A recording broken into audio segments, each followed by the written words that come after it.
7, 6, 6, 5, 5, 4, 4, 3, 3, 2, 2, 1. 1. Hello, everyone. It's Snowy Phoenix, who's manning the Gamerz Haven. Ladies and gentlemen, Zyku with the Gamerz Haven. How are you all doing? You cannot see me because my webcam is being used by Roll20 right now, and I have not figured out how to share it to both yet. Welcome. How are you all doing? We are waiting on Zero, fashionably late. I hope you. What is up, Salem's Rising? How's it going? Welcome to the stream. We're gonna go ahead and switch right over so you can actually see. There it goes. We don't see anybody else but myself. Sad face.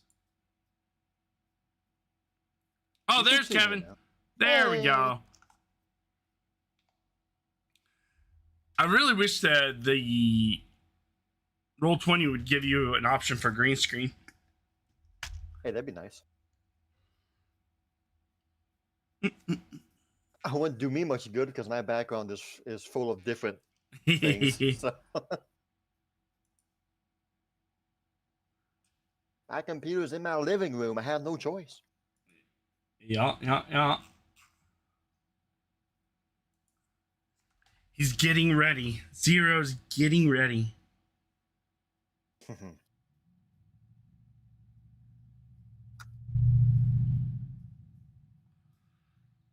So, you guys have any plans for this weekend? I know it's only, Tuesday, but, people can still make plans for the weekend. Well, who the hell brought a rocket ship? Well, that's one of the buildings you can choose from. We decided to pool the 8,000 and build a rocket instead. Yes, we decided we're moving on to Starfinder, so... All the way to Starfinder. Here we go. Yeah.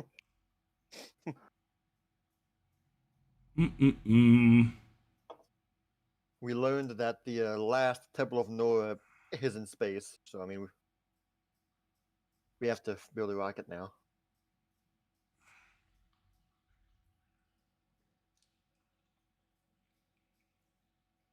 Well, we didn't have an end, and all sorts of people sort of appeared. Anyway. Did you see my title for the stream, though? I'm about to go check it out. What do we got here? We have made it back to Celestra only to find its population rising. Yeah. With the chart graph going up. Yep.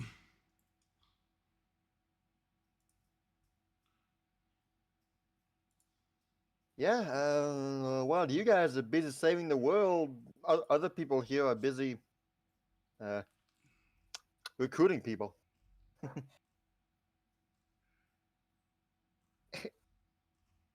It takes a village to raise a village? Is that what it means?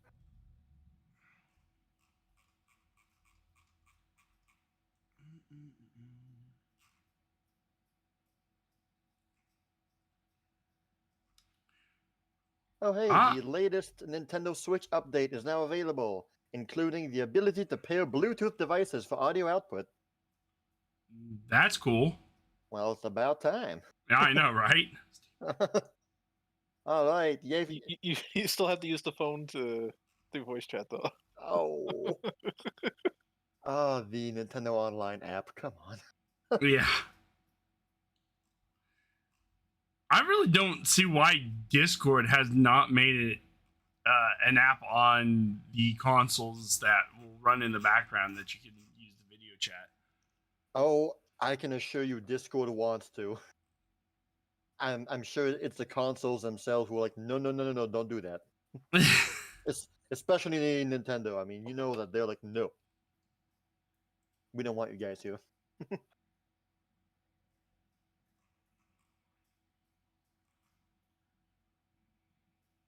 I'm sure. I'm definitely saying houses and maybe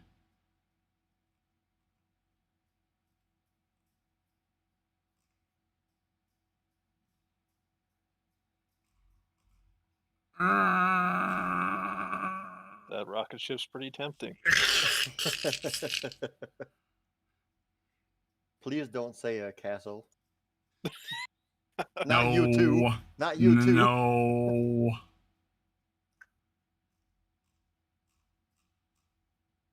Though You that need to build up the town a foundry, bit more before you even think about that. a foundry or a market or a smithy looks good. Why would Zaya want a foundry? Yeah, no. So weird. I know, right? Why is Fjord's head running the rocket? Well, now. Super suspicious. Go where no Fjord has gone before. Goodness, no. That's Fjord when you tell him to build a castle. That's right. Hey, Roxy, how's it going? Kept my promise I'd catch the next Pathfinder stream. Awesome, Salem. My friend's birthday is Saturday, and she's gonna host a high-level D&D one-shot. Ooh. Ooh, that Sounds fun. I have not played Exciting. any character past like level 12. And what system is it you're using? What system are you using, Salem? I see Kireji has a pin rocket. There's Zero. Hey, Ray. Hello, I'm here. Hello. Are you? Welcome Are aboard, you? man. Thank you. Are you feeling D&D all right? 5th edition. Yeah, I had to take a little nap. Gotcha. Before, and I'm just a little tired, but I'm waking up. Understand That's that. good. I'm sure. I was in and out of sleep all day yesterday. I didn't get home till probably about 6 o'clock, and I stayed up for more than 24 hours. So it's understandable, man. I'm probably. Go ahead. For the bachelor party of one of my friends here in town, we did a level 20 one-shot together. Oh, It was just bonkers insane. I mean, I chose a sorcerer, and building one to level 20 is just insane. It's just, I mean, it takes so long to build a character up to level 20 because the way I do it is that I go, level by level to not miss anything. And 20 levels is a long time, man. You're literally copying and pasting like several pages of information. So yep. I know. And this was Pathfinder 1. So, oh boy. so when I had the option to gain a new feat, I looked for 20 minutes to look for a new feat. And spells, man, don't get me started with spells. The absolute truckload of spells that people had in Pathfinder 1 at the end. Oh, man.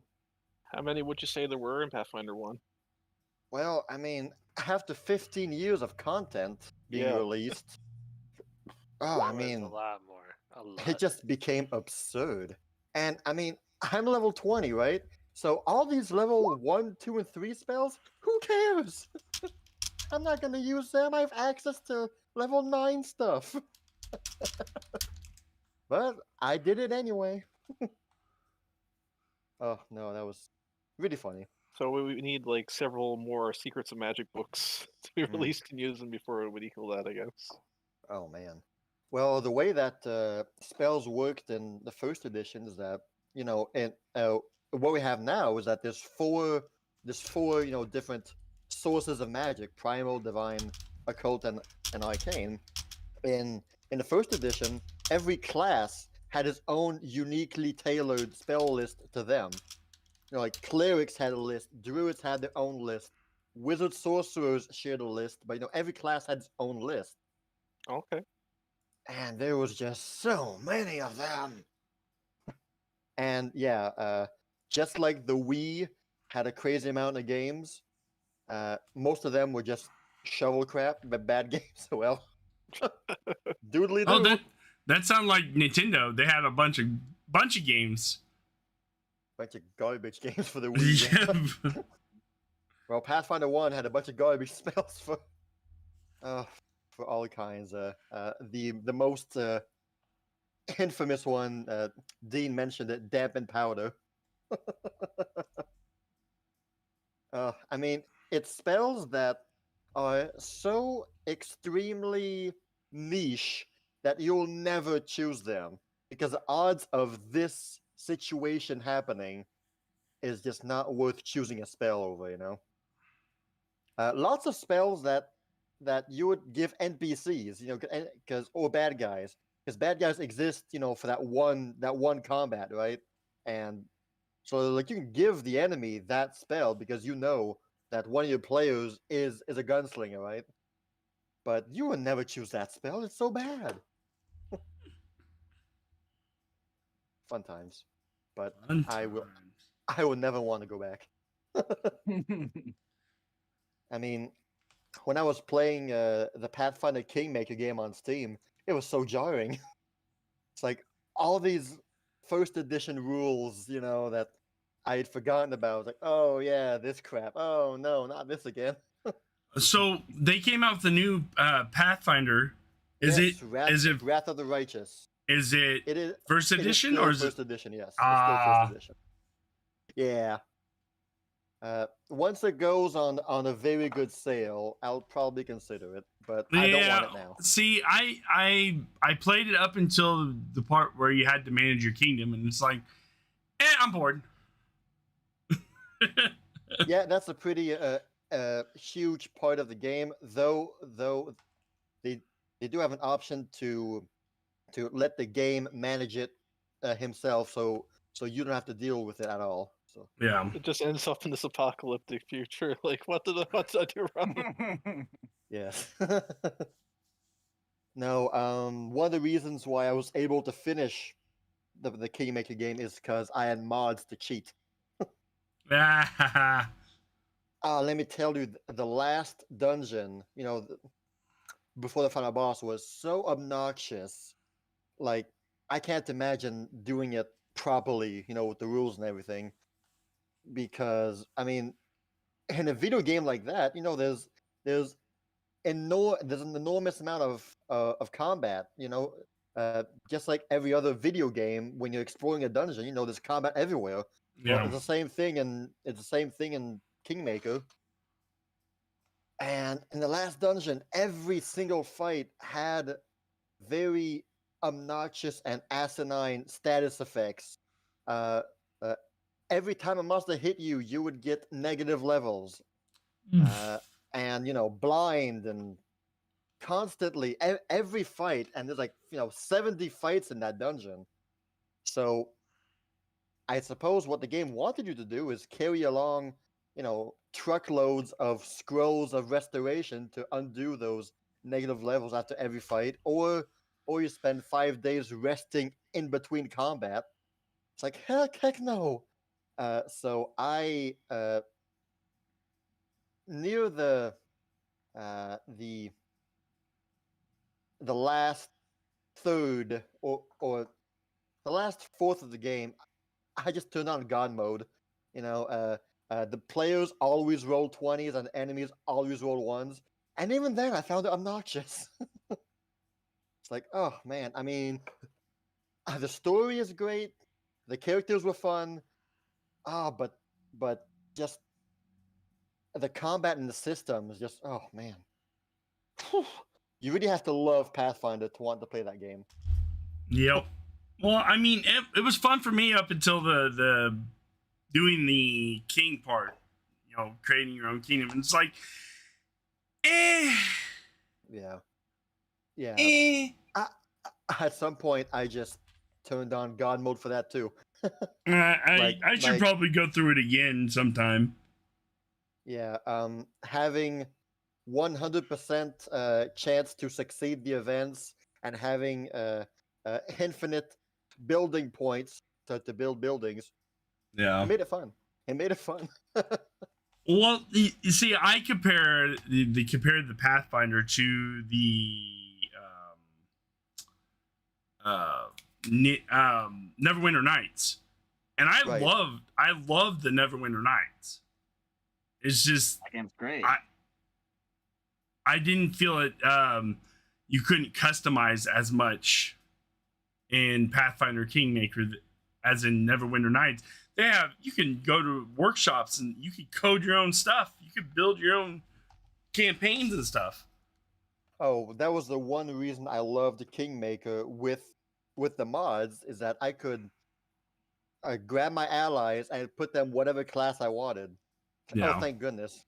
So I just made my whole team Zaya, Amethyst, Kireji, Emma, like the whole gang. And I That's just cool. Played through. Most of it was fine. It was just weird when Emma wanted to do a threesome with me. Oh. Oh. I know. It's like Is that really that weird? Oh well. I don't think you you asking UL? Yeah, it is. You wanting Not one? me. No, but you asking UL? I see it in the stars. It says that you belong in my bedroom along with us. That's what the cards say. I don't know what to say. Oh man. Throw Yeah, those right. cards away. Right now, it's very positive on the Wrath of the Righteous on Steam. Yeah, I've been hearing good things. The only negative things I was hearing is that people want a second edition game right now. Yeah. Yeah, it's Because like well, I've looked up stuff in second edition. Pathfinder is more balanced than any other D20 based game. It's hard. It's hard to break the game. There's nothing really OP about it. Like, I made Celestra, just a pure basic fighter that took a focus in archery. Holy crap, she could dish out damage. wrecked shop. Oh yeah, I mean, It's like, oh, we have 100 hit point enemy. Let me just take 4 pot shots at this guy and we'll bring him down. wait, he was the final boss. Oh well. No, in this system, it's even if you don't know what you're doing and you're choosing feats left and right, you don't really know what you're doing. You won't be super weak. Like you'll still be competent, and that's fun. In Pathfinder 1, if you don't know what you're doing, your character's gonna suck, man.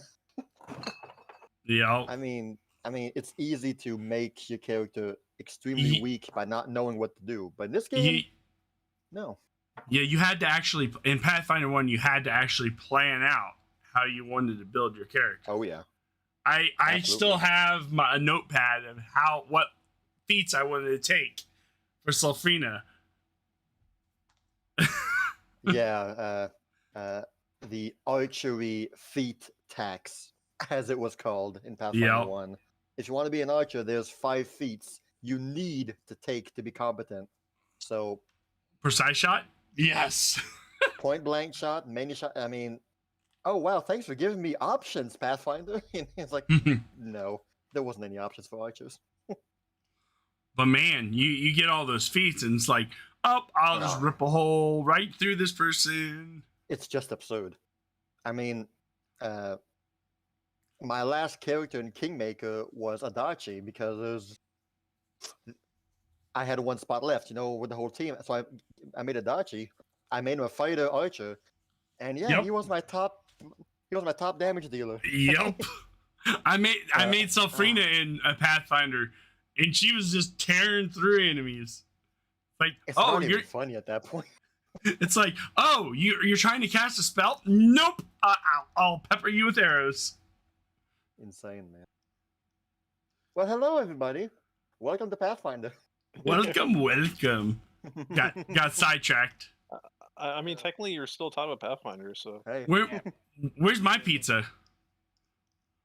Well, this has pineapple on it. Do you want it?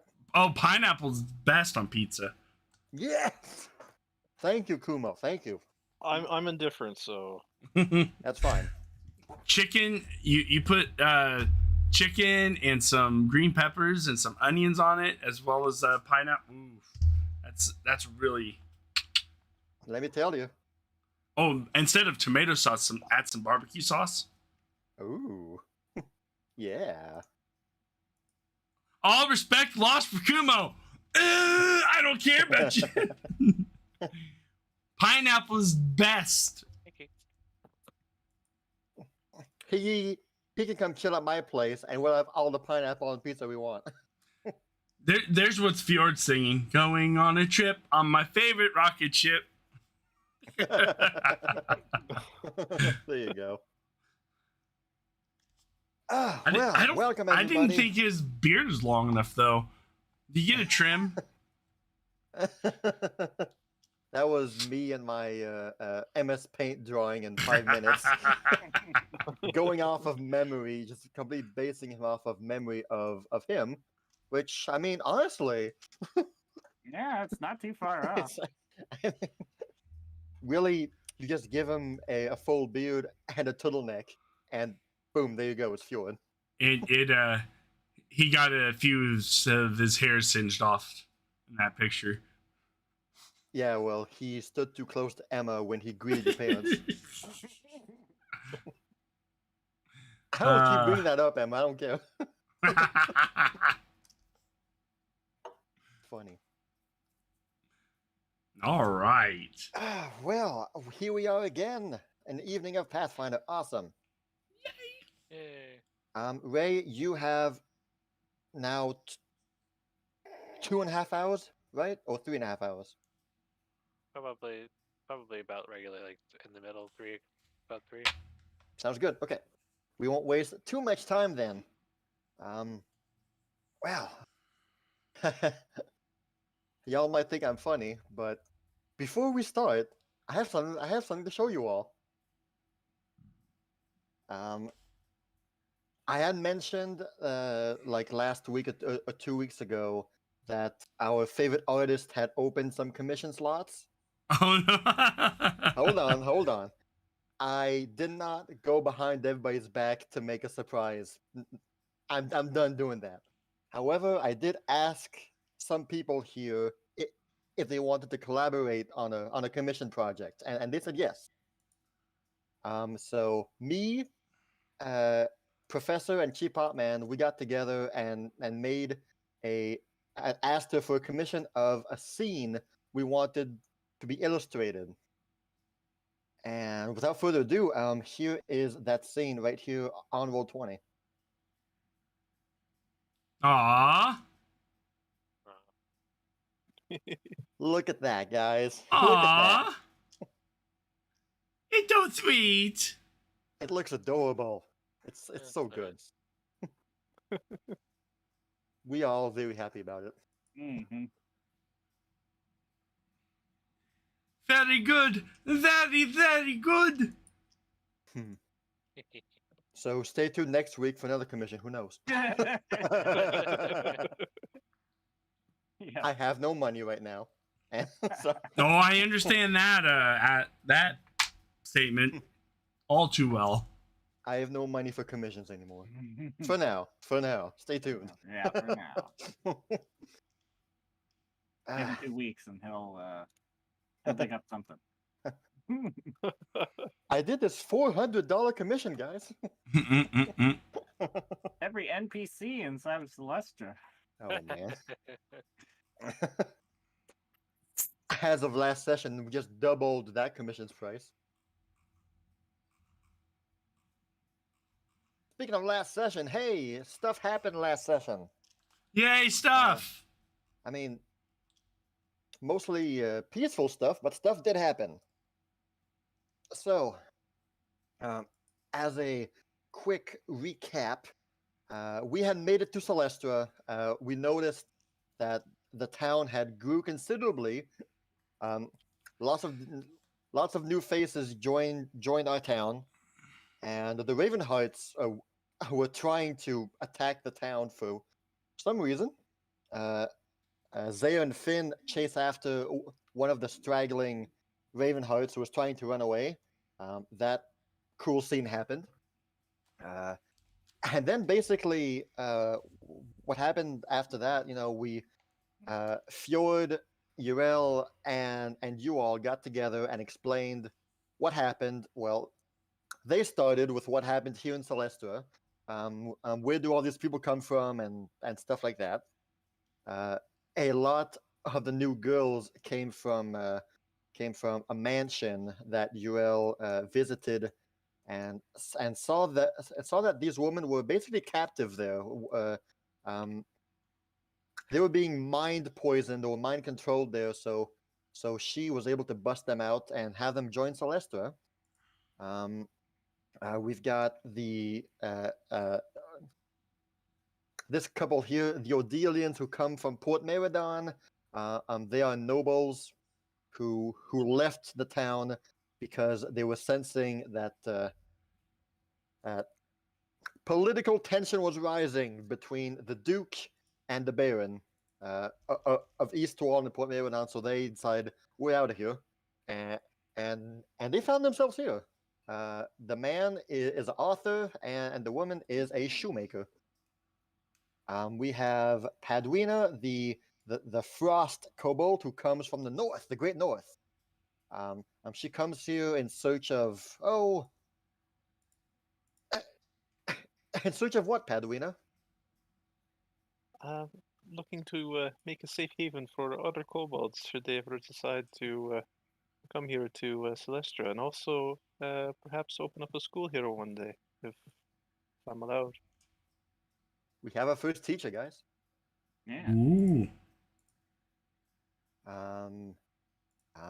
We have this woman who comes from Eastwall, Hitomi, who hails from Kaineng, but was found in Eastwall.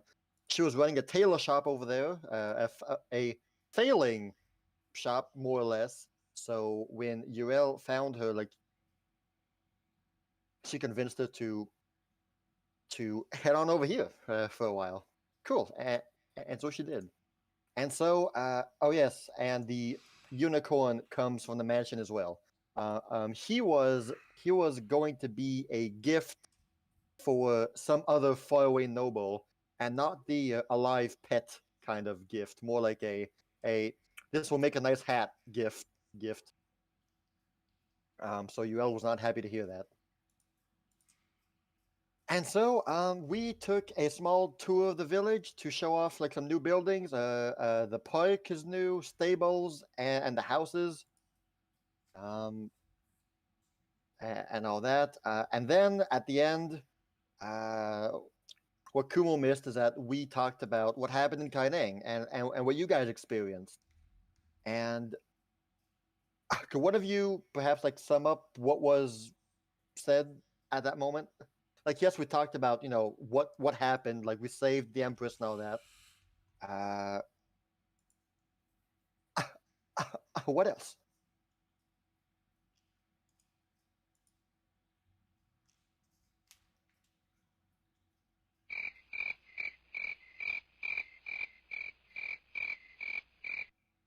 I wasn't there, so I can't tell you. Which moment was it? I'm sorry.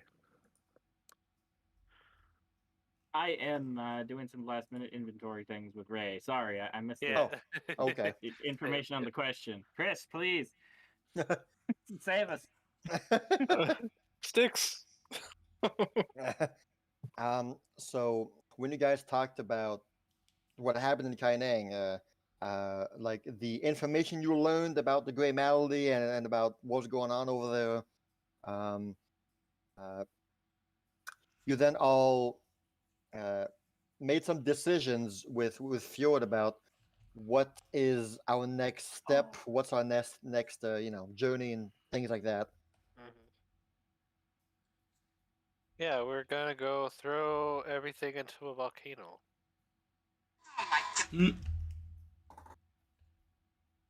Hmm. And You go think back he's to joking? Amethyst's father first. Yeah. Well, before we throw everything into a volcano, we're gonna go see her dad. Yep. It was mentioned that that Amethyst was revealed to be of the ancestry of Nora, which freaked Fjord out Yeah. in a good way. But what does that mean? I'm like, sure, she's a descendant, but like, what does that mean for me? Well, we figured if she's a descendant, that means her dad must also be related. So, the next step of our journey is to arrange a meeting with Amethyst's father to talk about that, and from that meeting, we'll see what our next leg of the journey is. The suggestion of throwing the armor pieces into a volcano has been mentioned. It was Well, not a joke. does it have to be a certain volcano in the land of Mordor? I mean, there's only like one volcano I think that we know about, so Yes, the Oh, Frost there's- Cobalt is cute there, Salem. Oh, there's one of three in this world. only one I think nearby, right? Wait, Or at The least since closest one was in Hast. what wasn't What the do you armor? classify as nearby? Hmm. true. What, Kumo? Sorry. I said, weren't the armor pieces holding him, or were trapping him from coming back? I that's what I thought. The armor pieces. It's still a bit nebulous. We know that the armor pieces do contain, some pretty powerful demonic powers. Mhm. Whether or not that's holding him back or not, I don't think that's been something that was like confirmed or not. Ah, Just that It's assumed that if somebody were to put these pieces on, they would be somewhat mind controlled, or at least compelled to do some bad things. At least that's what people are worried about, which is why we want to destroy them. yeah. Because there are so many bad people after it. So we're like, how do you destroy a thing that wasn't able to be destroyed by Nora? Throw it in the volcano. I mean, how are you gonna Hey. get something that's in a volcano? If you're powerful enough to get something that's buried within like 100 feet of lava, you then deserve it. you don't need it. You don't even need those anymore. Like you're strong Yeah. enough. Yeah. That is true. So we're still unsure about what to do. We kind of realized, wait a minute, we have in our possession, the one that's in the temple here in Celestra, and we're carrying two in our bags. Are we doing a good thing by bringing them together, or Yeah. are we just like messing things up? It's like, uh-oh. So like major question marks here. What are we gonna do about this? And why do So- the connections have little jigsaw pieces at the end? Uh-oh. Also, something that was mentioned. We're after we find out about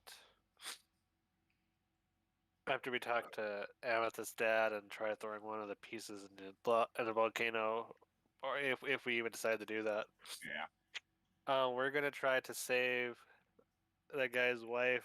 Oh yes, Aliso. Yes, Yeah. that is definitely on Amethyst's mind. The air quotes ultimatum that the dark elf necromancer Fellerin gave her. Mm-hmm. He Yeah. basically told her, "Okay, you know what? I'll lay low for now. I won't, go about my armor collecting quest. Um, I'll let you, do your stuff because you're telling me, uh, uh, but you better have a plan because if I see that you're just, you know, that you don't know what you're doing, then I will go resume my main plan. So that is messing with Amethyst's mind on top of the fact that, oh great, suddenly I'm the daughter of, this this warlord hero. Great, and no pressure, you know. And during our little adventure to visit Amethyst's dad, Emma has a friend of a friend who may know stuff about dimensional travel, so we can get to that, plane of existence to Yeah. find the lady. She's also really delving into divination magic, so that could help too. So here we are in Celestra. The plan for now is to stay here for about, a few days, like a week, maybe topping two before launching anew our quest to set forth to Amethyst's home, a mansion far to the west, into the west. And so, we start the session about 1 or 2 days a- after after the big meeting that we had at the start. And the way we're going to do this tonight, uh, if you'll allow me, is that I have a series, a small list of events that'll happen to Celestra and to us throughout the 2 weeks, and like uh, uh, my goal is Uh, uh, what I'm thinking of doing is that like I'll be like rapid firing through them, and uh, like one day this happens, the next day something else happens, etc., etc. And though like we will take the time to to go through these events, like not just speed run through them. That's not what I'm talking about. Just uh, uh, as long as no one has something to add or something that they want to do right now, like I'll just transition to the next day or the following day, because we have about 1 week and a half of days to pass by, if that's all right with you all. That is fine. Yeah, that's cool.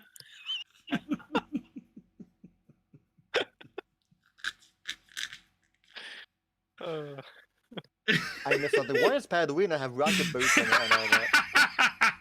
She has the Nintendo Power Glove, and what's going on here? Oh no. You can see the confusion on Kevin's face. It's like, why are you guys laughing? I didn't know why y'all laughed. Oh, I'm sorry. While you've been talking about things, I've been doodling a little bit. Yeah, sounds good. I love your doodles. It's all good. I'm happy with the doodles. You left But over the- the little bits of the rocket, so I figured I'd do something with them. Oh, okay. Wow. Yes, that sounds good. And so, as we begin, what will happen is that on the dawn of the second day, 48, 24 hours 48 remain. hours remain. Yes, All right. only 1 day left. Amethyst and Kireji will be on the lookout for money. Like they want to get a few more coins to be able to afford some upgrades from our new merchant lady, and so they would of job opportunities over in the nearby town of Harina. And so both of them left one morning, and they will return the following day. And it just so happens that at relatively the same time, uh, uh, well, you all knew that Uriel now is a student of magic. She's studying magic underneath Amethyst's aunt, Lady Elizabeth, and every so often, she goes in nearby woods to for her lesson. And one fateful morning, or yeah, one fateful morning, she was summoned to the next lesson in the woods, and so she left. And Emma kind of just sneaked behind her to go and sneak up on her to see what she's doing over there. And they have not returned yet. We are now mid-afternoon, and they are not back yet.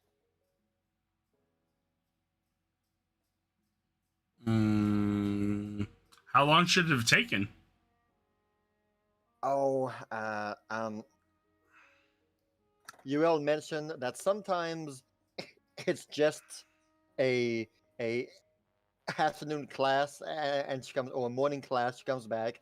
Sometimes though, her teacher has like a expedition kind of thing that she wants her to do, like go over here and find me this item and bring it back, stuff like that. Uh, and Uriel has no idea, when or what it is. So they aren't back yet. It hasn't been long enough to be worrying at all yet.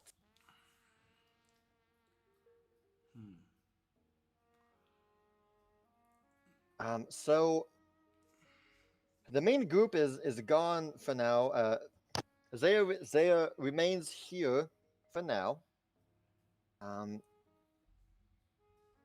And the first, I suppose, event that's the small event that's going to happen is that, man, there's the moon, the Majora's Mask moon. Looks like a baseball to me. So Zaya's first mission is to stop the moon from crashing into Celestra. Roll initiative. Oops. Well, that sucks. Sorry, Celestra. Bye. I'm out. Peace. There's No. just a bird in Celestra playing music progressively faster each day.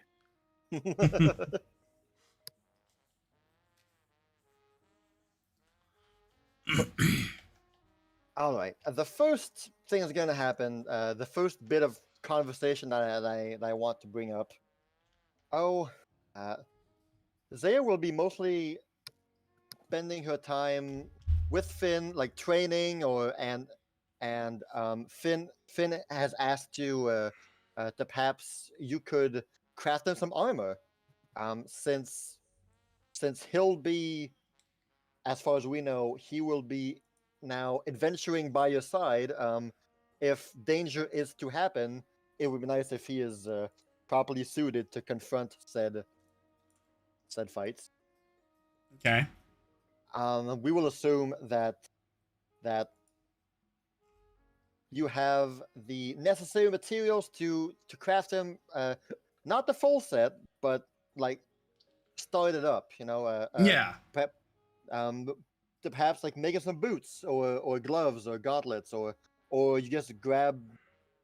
You could also just grab Norix's boots that in the temple over there. No.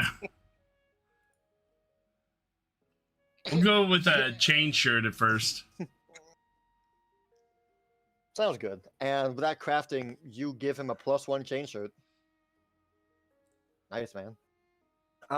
So it will be lunchtime, and so you all will be seated around the campfire or in the inn. Fjord will approach you, Zaya, at some point, and he'll sit down next to you.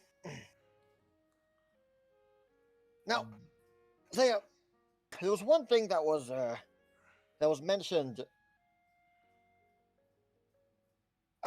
2 days ago that has been running through my mind this whole time. Yes. When you all talked about what happened, you know, in China over there. I thought I misheard Amethyst, but it's been running through my whole time, and I have to know. Did she really say a mechanical dragon? You guys fought a mechanical dragon? Yes, and I pull out the head of the clockwork dragon from the bag. Fjord just falls to the floor. What? You just take out his head. We're either thinking about repairing it and making it, or have it guard the suit of armor, or hang its parts up around the tavern and stuff. Fjord will immediately start glossing over it. Oh my, oh, I can't believe I'm seeing this one with my very own eyes. He then goes in his history speech mode where he talks about how these models were crafted during the time that man and celestial ones lived together as one, lived in harmony and all that, and there used to be great modes of transportation. People would ride these mechanical dragons in the sky to basically hang out with the celestial dragons in the sky. However, when things took a turn for the dark and the Sapphire War began, these mechanical dragons, these clockwork dragons, were immediately repurposed and used for war.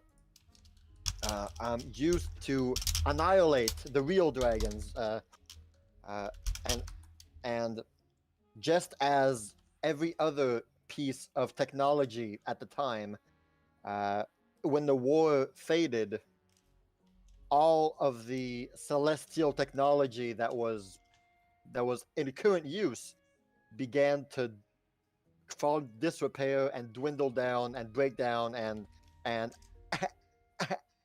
as of today, none of that still lives. None of that clockwork technology exists anymore.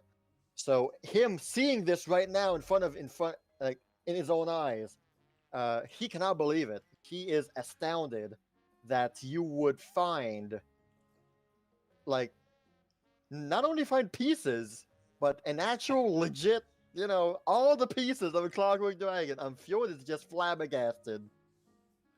Talk about history. And there's the Deku Shrub over there. We're playing Majora's Mask tonight, guys.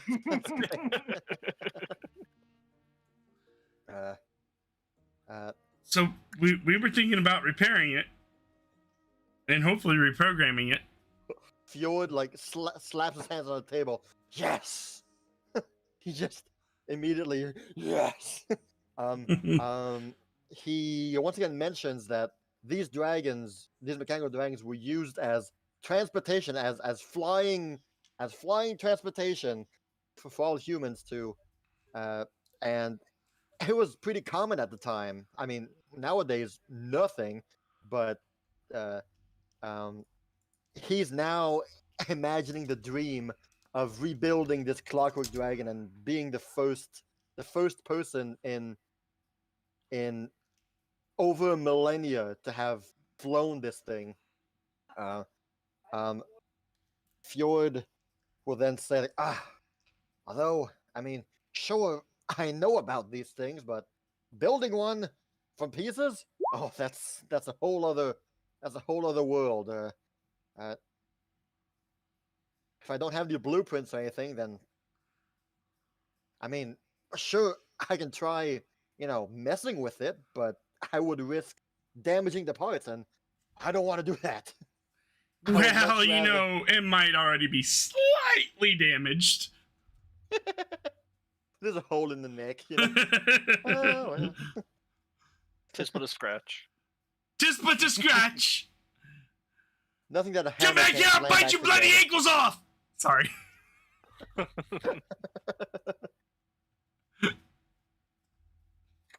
he says that he'd rather see it not being used than to try and put it together but breaking it, and Fjord suddenly grows a Elvis pompadour, I guess, for some reason. We would have to find the blueprints and find somebody who really knows how to rebuild it.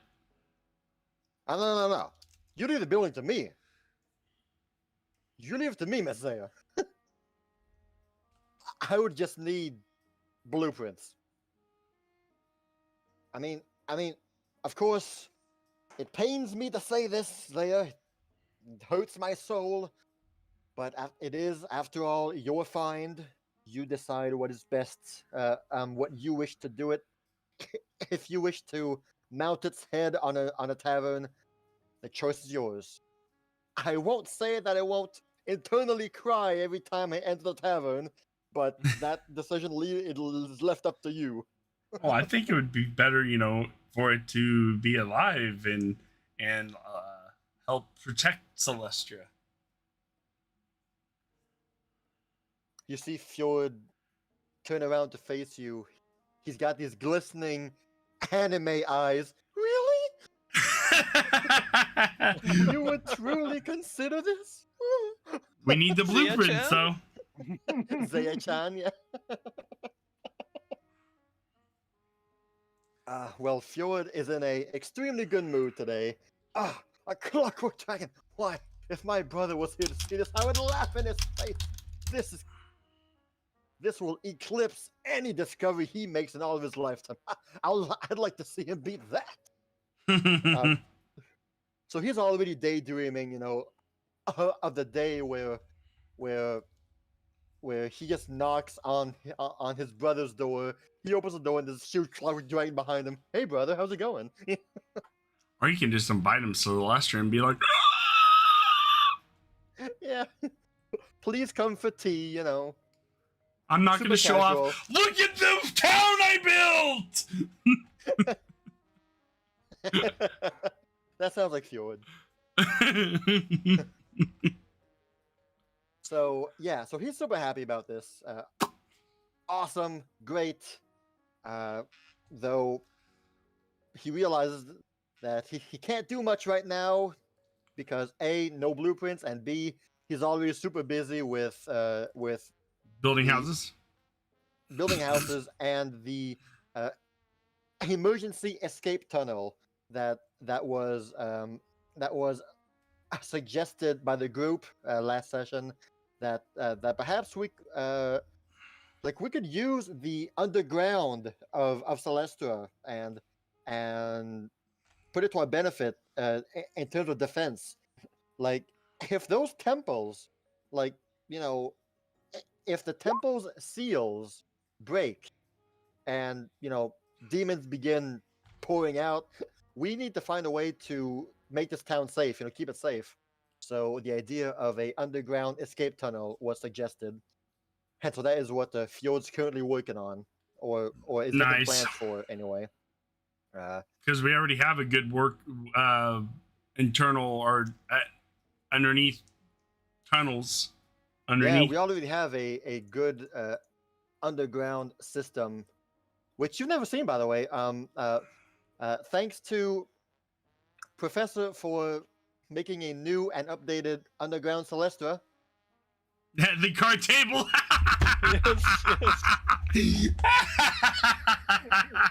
Yes. Where's the device? The infamous room. The room where it all began, man. That's great. It's called the interesting card room. Interesting card room. So currently, there are 3 entrances to this underground. One in the city hall, one in the trade shop, and the other one in our player home. If I'm not mistaken, right, Dean? I think. I mean, one of the entrances was behind City Hall, but I thought that the Wizard Tower got demolished. Yes, you're right. Sorry. Yes, But yes, I guess the wizard tower is actually there. So that, as I recall, was yes. where we first entered the underground. I think it was Zaya. Yes. So the player home, the trade shop, and the broken wizard's tower over there are currently the 3 entrances to the underground. Wait, Awesome. is Oh, a sorry. trade shop built over where that tree was? I think so. It would appear so. Yes. Okay. Because there's that tree that we found the entrance to by Yeah. somewhere. The map of Celestra got kind of changed a bit. So Uh-huh. Yeah. Who Just needs a that bit. tree down? Who needs a tree? forgive I mean, any it's called retconning Flora. that happened.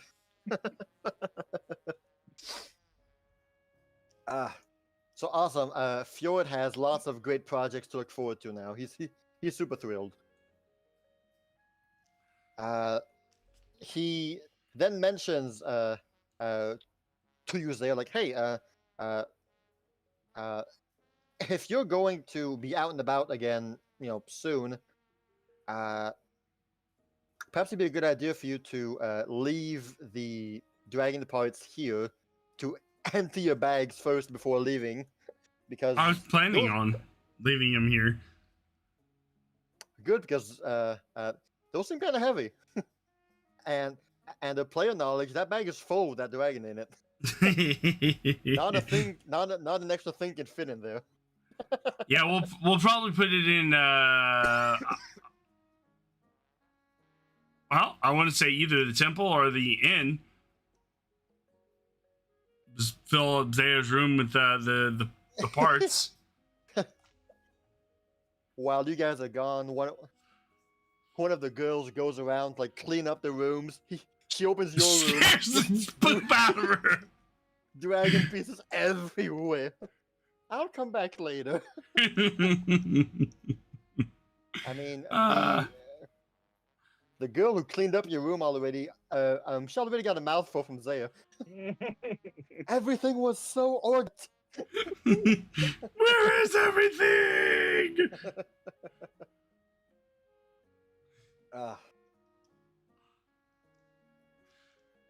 Oh yeah. So for now, that is Fjord's discussion with Zaya. Fjord and Finn will have some discussions later on throughout the week as time goes by. I am certain. It's just I haven't really had time to write them down. It's been a you're big fine. week. It's been a big week. Yeah. The evening comes of that second day. Uriel and yes, Hosea. A few moments following supper, you will see coming from the north, the northern path. You will see Emily and Uriel, who are returning from Uriel's class. Here, let me bring her up here. There's Emily, and we also have. Where is she? There she is. Ah, she's so big. So these two return. You notice that Emily is carrying a small box, a small ornate fancy box, as they both share a few words, and Emma will begin making her way towards the player home, and Uriel will be making her way towards the city hall.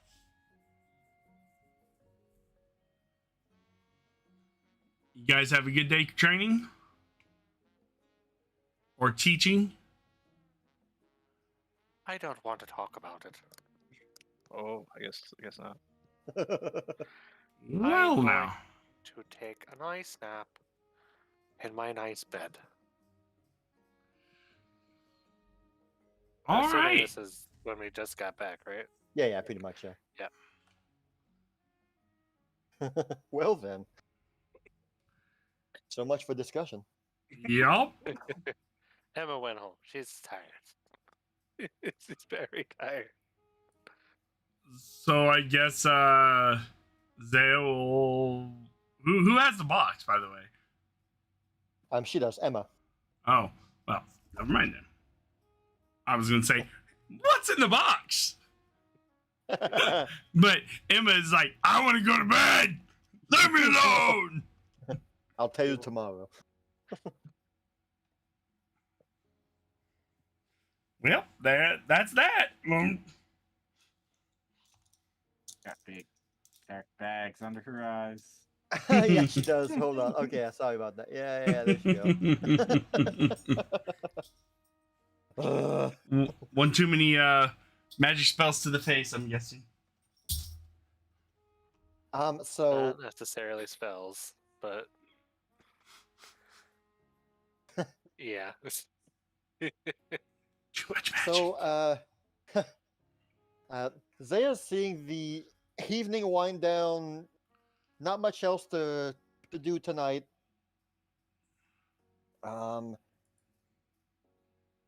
And she is just looking around,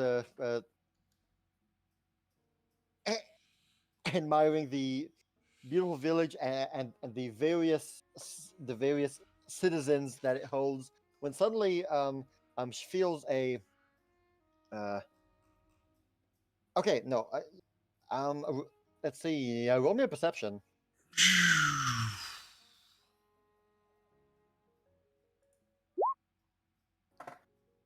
Okay. A 19. You are unable to hear. Oh, that's Quite not just a soft nudge, but like a poke. the fuck. Turns around. You quickly turn around and you see Vylon the unicorn is he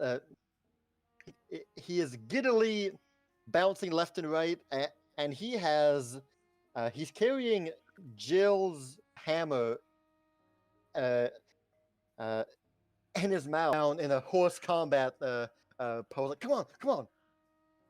How are you even holding that in your mouth? I have lots of training.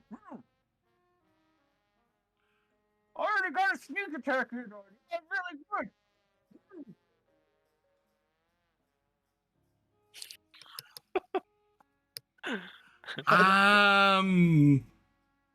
I don't think that hammer's suited for you. He kind of spits it out on the ground. Yeah, why not? Why is it not suited for me? Oh, that's better. I can understand you now.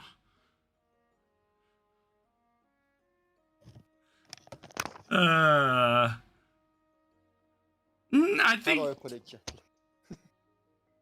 I think you're more suited for using your hooves and stuff, not Jill's warhammer. My hooves? What? No!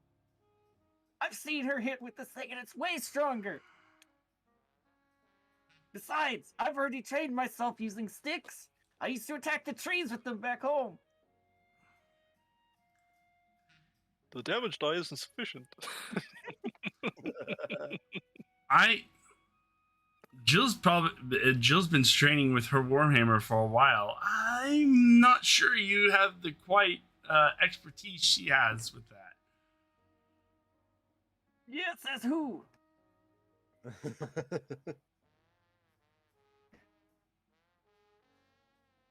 Don't argue it, just roll it. I want to learn. You're teaching Finn how to use a stick. Jill knows how to use a stick. You know how to use a stick. I want to learn how to use this stick. It's a heavy stick. I mean, you could try, but I'm telling you, you're probably going to be more apt with your hooves and your own, strengths rather than trying to rely on sticking something in your mouth. I've already killed somebody with these hooves. I know how to do that.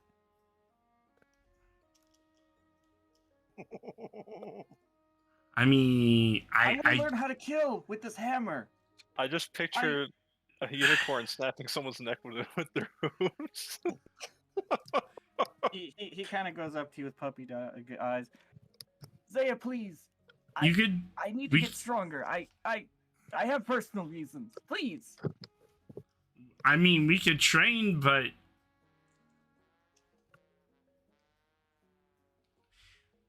I'm suggesting here. I'm suggesting you try training with what you got rather than trying to train with something that's not natural to you.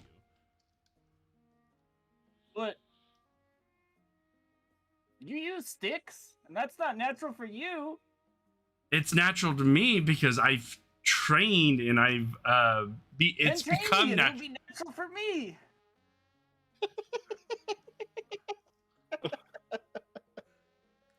Zaya just. Oh boy.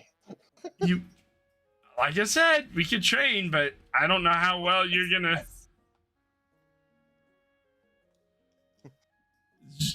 She waves at Vylon to come at her. He reaches down, picks it up with his first. All right, I've seen one use in action, and I'm not afraid to use it. Vylon's about 10 feet away from Zaya now. Like Vylon has assumed combat position. He's ready. He can obviously tell that the hammer is leaning one way to the ground. It's kind of heavy for him, but he's determined. He's not letting anything stop him. While he's there, like he's hoofing the ground, you are able to catch a glimpse of Jill, who's nearby. She just like shrugs at you, just smiles. He was so insistent, she says. I couldn't say no. She should get the A-Train animal feet for that. So you hear Vylon say through through his full mouth, "Oh wait, here I come!" And so you see him begin charging. He's half dragging the hammer with him, like half carrying it a bit. He's hoofing it. Like you don't even bother to take out your shield or anything. Just try and hit me, dude.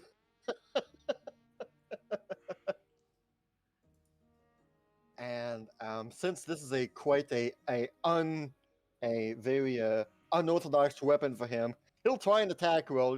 Please crit. A very non-lethal, obviously, attack roll here. So normally, let's see here. We're gonna give him -2, a D20 -2. Just he rolls an 8 and a 6. So he rolls a 6. So he charges at you, and just as he passes you, he forgets to like swing the hammer, and he just like runs past you without moving or doing anything, and then he stops, turns around. Oh man, you're good. Hard, let me try this again. But this time, don't move, okay? You didn't move at all. Okay, here we go. Oh. Well, someone left a stick in the way. Someone left a tree log in the way. No. So once again, he hoofs the ground, starts charging at you, and the hammer's weight tilts just enough that his front hoof gets snagged in the hammer's head, and you just see him immediately begin to trip. His leg buckles down, trips. I tried to catch him, and so he starts rolling at you like a rolling tire, kind of at you, and roll a reflex. saying. All right, 30. You have the choice to, grab him and stop him, or to move out of the way and have him keep running. I grab him, stop him. I'm not that mean. So Says the person who opened the door when I tried to kick it down. oh, he's got you there. Oh, look, you can open the door. So the way you grab him, his head is like resting by your hips, and he just looks at you like, he lifts his head like directly up to you, and then a few seconds pass. He's just staring. Then he taps your shoulder with his hoof. I got you. See, I got you. Hey, let's try it with. Let's see if you can hit with your hooves instead of the hammer and see what happens. My hook. Oh, I don't know. Are you sure? Or a horn. Either way works. Oh, are you sure? I'm very sure. Just pretend I'm a tree. Okay, hold on. Let me grab my stats real quick. Let me grab my stats really quick. Oh, Ray, I just saw your picture in Discord. Unithor. One day. Are you sure? Yes. Okay. He then takes a few steps back. No hammer this time, no, just his hooves. And once again, he paws the ground. Okay, get ready, because I hit hard.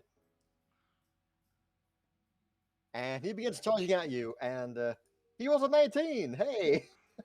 It's still not sufficient, of course, but though. So this time, you need to step out of the way a bit. It's like you dodge his attack, and his hooves fall back to the ground. Oh man, you're fast! You're really fast! Oh, you're good. Okay, maybe you are ready for my face. Okay, I warn you though. I hear it's pointy. All right, here I come. And he shakes his blood a little bit, and then he tilts his head down, and he charges at Zaya. Ah, that almost, better and better. So he hits you, but your plate armor just grazes off the horn, and he bonks your armor with his head. Just oof. And Zad leans down and is like, see, your natural weapons are better than. See, I got it figured out how you move now. I'm gonna try the hammer one last time. Just really determined to make this work. He goes and reaches for the hammer. Okay, I know how you move now. I know Okay. your weakness. I know your weakness. Nope. He rolls an 8. Yeah. Alas, you just so he's running towards you again, and you just there with one finger, you like tap his head, and he just whoa, and he falls off balance and falls to the ground. Goes, crouches down, right beside him, said, you did better with your horn and hooves.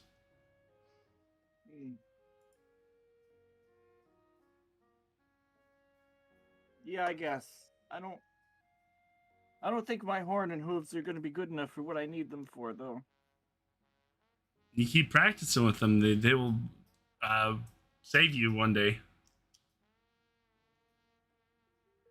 And tussles his hair.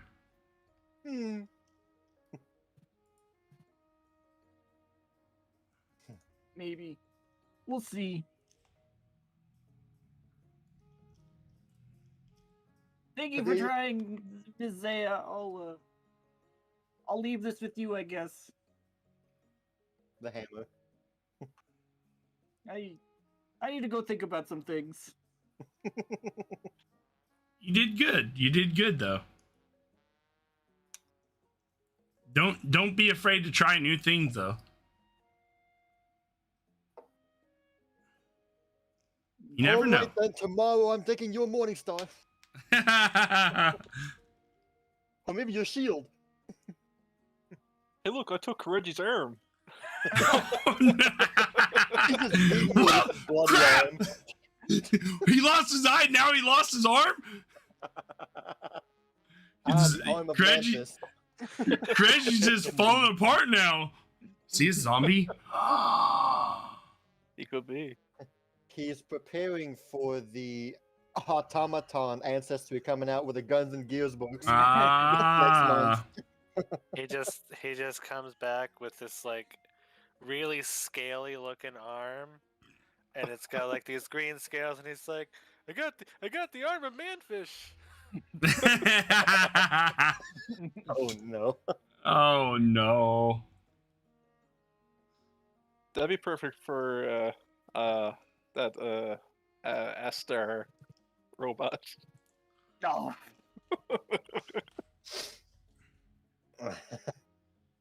I can put my arm back on. You can't. And so the evening draws to a close, and we all end activity for the day. And the next day arrives. It's not long in the morning before Zaya and Emma are both wandering around town. You know, nothing too specific in mind. When you all see from the north again the northern path where Yuel and Emma came from the other day, you begin to see a rising puff of smoke. Like, it's rapidly growing in size, this dust cloud kind of thing. Not smoke, dust. It's rising dust cloud as it gets bigger and bigger, coming from the forest nearby. And it just, it gets bigger and bigger in every second. And suddenly, breaching from on top of the hill and charging down towards Celestra, you see Kireji running at max speed with Amethyst, who's piggybacking on his shoulder as they're just zoom. And as they reach the stables, Kireji digs his heels in the ground, and he leaves like burning skin marks. And suddenly, from a huge dust cloud behind them, arrive Kireji and Amethyst.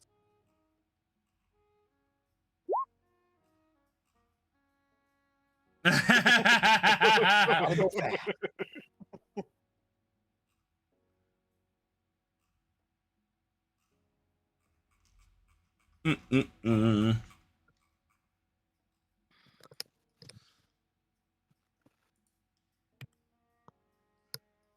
nobody's gonna say the first word. Fine, I'll do it myself. Well, hello. He's just panting on the ground, dry heaving. Mr. Garou. So, what are you running from? Oh no, this is just We're running. We're Just running running, from yeah. war. War. yeah. There's a war in the War. forest. There's a And war cookies and muffins. between Yeah, cookies and muffins. Deadly war. Both sides are very battered. How many mushrooms did you eat in the forest? I mean, kind But of. we did have cookies. We did have cookies, yes. Did it have any strange plants baked into them? I don't know, but it was really good. Roll your herbology lore, Isaiah, and see what happened to them. Well, so far they're not exhibiting the mushroom-like behaviors, though odd for sure, but they don't look drug-induced yet. Amethyst Hmm. helps us get taller, not mushrooms.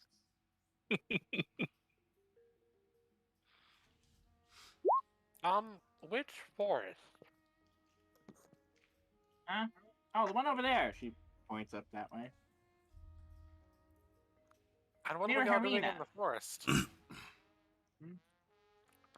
We're looking for a tree. At least 50 feet tall. It was one of the many things we needed to look for in our adventure. Who's Hmm. asking you for a big tree? Hey, Tommy.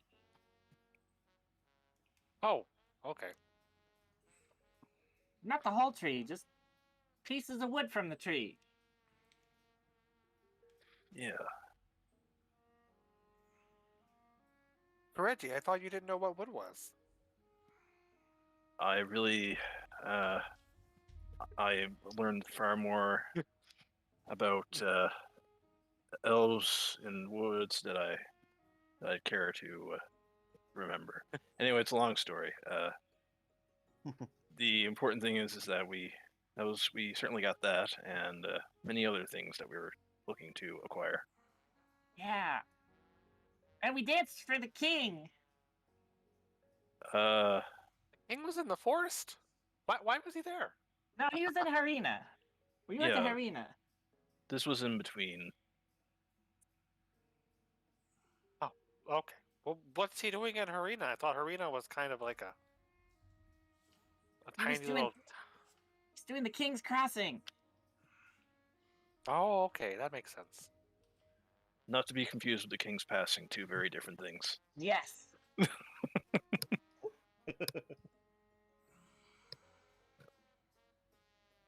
Well, did you have fun? Absolutely. Well, Yeah. that's good.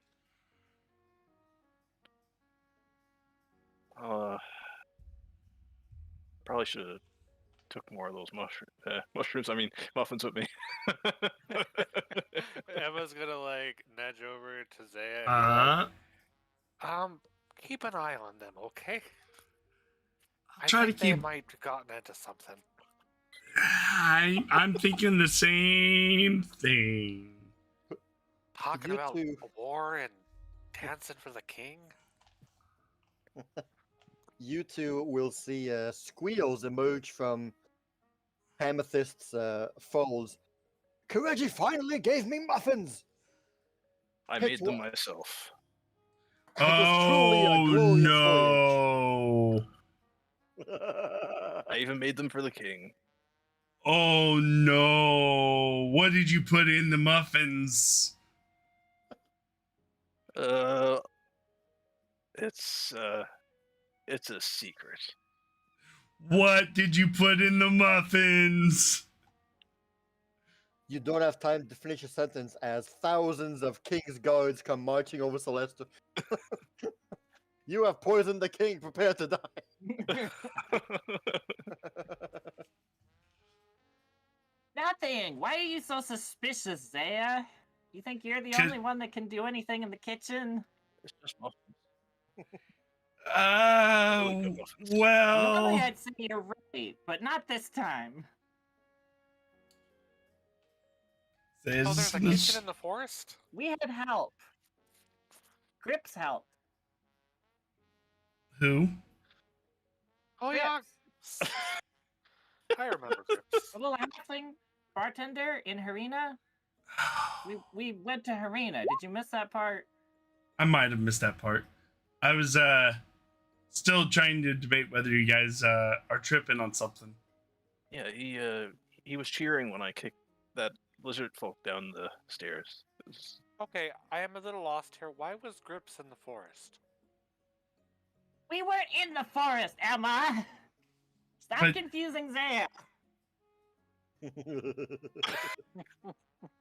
But you We pointed. went to Harina. There was a message board that said they needed help for the notice. Where's the note? Here's the note.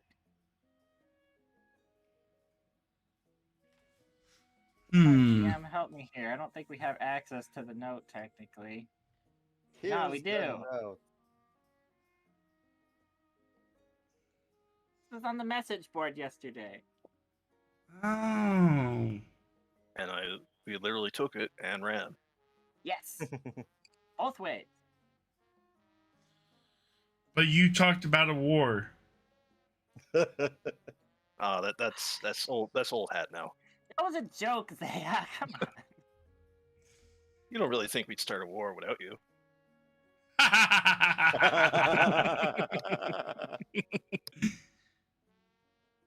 Okay. So I'm guessing you guys did well on this help with helping. Yeah. Well, the muffins are now a mainstay at the bar, so that's always good. You didn't Okay. breathe fire all over the place this time, did you guys? Surprisingly, no. no. No. Maybe a little too. Not all over the place. Just a little. Little hiccup. Sure. Let's call it that. What about you? What were you two up to, huh? I made some armor for Finn. And Vylon wanted to see if he can wield Drill's hammer.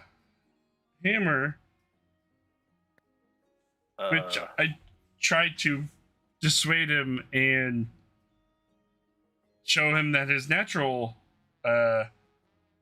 abilities work better than unnatural. See, normally I would agree with you, but I don't know. I don't think many people would expect that. He did way better with his horn and hooves than the Jill's warhammer. But all he has to do is practice. That's what I told him. I mean, he could practice. You know, really hammer it in, you know? That's the war that's gonna start. Just punting out the war. Oh no.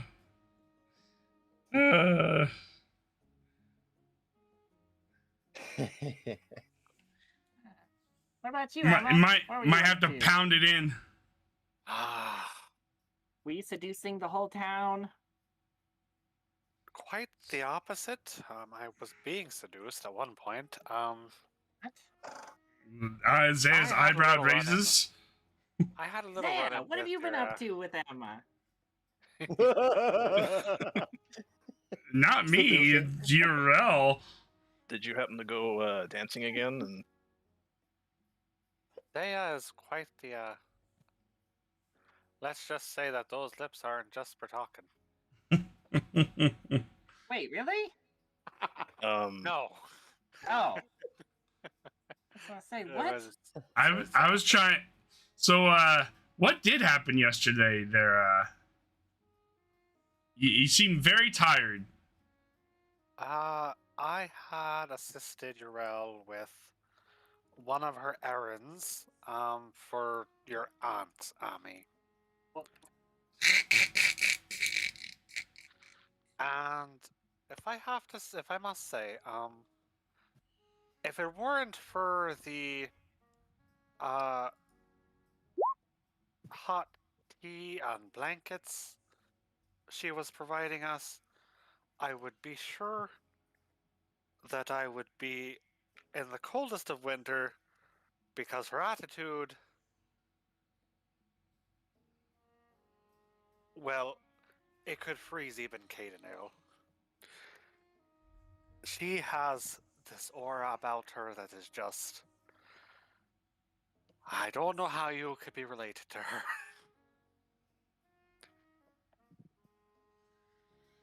But she's good on her word, so that's good. Though she scares me a little bit. Yeah, she scares me too. But you're right, she is good on her word.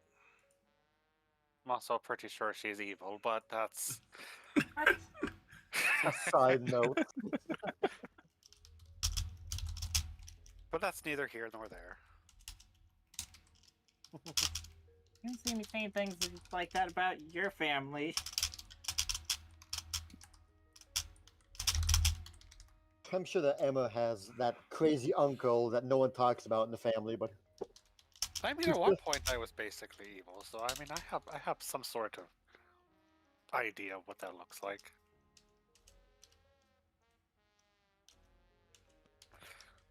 But yeah, that's what I got up to yesterday. That was fun.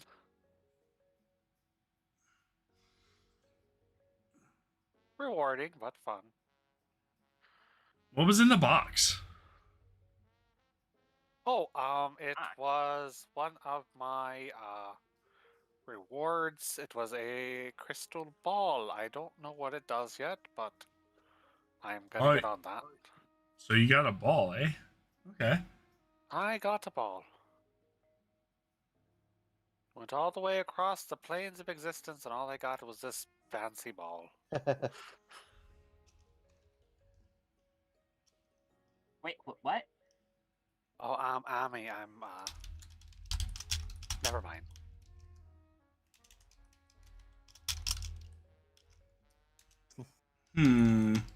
at that point, you will see Uriel crossing about town and making your way to her room as she crosses you for. Hello. Hi, Uriel. Welcome back, you two. Thank you. She has a pretty big book bag on her side as she's making her way back to the room. What's there? I was just asking her how her day's going and what she did yesterday. Oh, yesterday was quite fantastic, wasn't it? Oh, it was truly challenging. Lady Elizabeth is a well, her requests are very difficult, but also very good. It was a very challenging day yesterday, but I'm really happy that I went through it, and it was quite a lovely experience. Being with Emily here, and seeing what she is capable of. Capable of a lot of things. Why She is has a everybody being so sneakily vague? What happened? burning this point, I'm desire, just- so to say. I'm just eating a muffin and just listening to what everybody's saying. I don't know what, Hiding. Let's just say there were a lot of very close calls. A lot.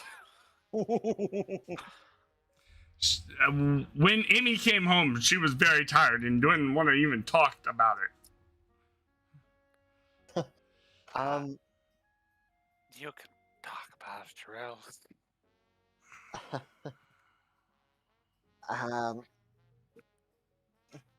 Uriel will simply say, "Oh well, Lady Elizabeth had us go to the rift and to recover a lost box that she found and that she really wanted. And so we went there, we found the box, and came back.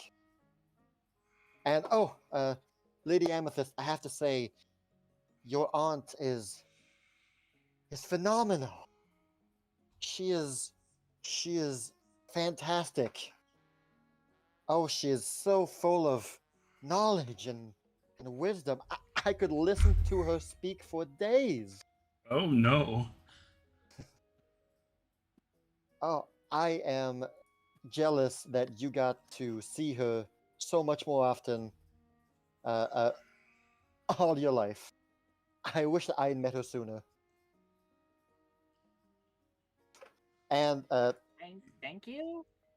she can tell that she's serious, like she's not joking or anything. She says that seriously. Emma's gonna lean over to Amethyst and say, I think she might be brainwashing Urel. I'm not sure. You got your icy grips on that one. Why don't you just melt them? It's not that easy. Oh, She's like level 20, okay? Thank you, Urel. People don't talk about my aunt very often. you had to switch cameras. Yeah, it died. Oh, Lady Amethyst, we have to spend time together. There's so much things I want to ask you about her. Yeah, I have questions too, honestly. Sounds great. We could do a quick off session about that together, huh? Mm-hmm. How's that sound? Sure, sounds good. It's good. Well, okay. I promised Heather that I would meet her up for to practice her magic. Really great to see you all. Oh, and yeah. I hope to see you all soon. Bye bye. Oh, Urel, don't forget we have that study session tonight. She pauses. Ah, yes. Yes, Emily, you're right. Thanks for reminding me. Bye bye, Okay, Zoom. Fun. Bye. Okay, you were super suspicious and thought we were crazy and whatever. That's what I'm doing to you right now, Emma. I'll be honest with you. What I went through was crazy. I'm not even gonna try to sugarcoat it. There were these floating islands, and Urel almost fell off like 3 times. And it was a bit fire. First, it was all fine and good and dandy, and other than Urel falling off a couple of times, but I ran into this weird little fox man, and he's really annoying. Kept trying to sell dog cheese. Dog cheese? Dog cheese. Yeah. I went over it with him about the ethics of milking dogs and how you shouldn't do that for a good 20 minutes or so, but I don't think I got through to him. Zaya, if you get anything in the mail from S-World, just throw it away. Who? What? It's junk. It's spam. Yeah, Just make toss sure it out. she didn't eat any shrooms. What? Do a herbology, Laura.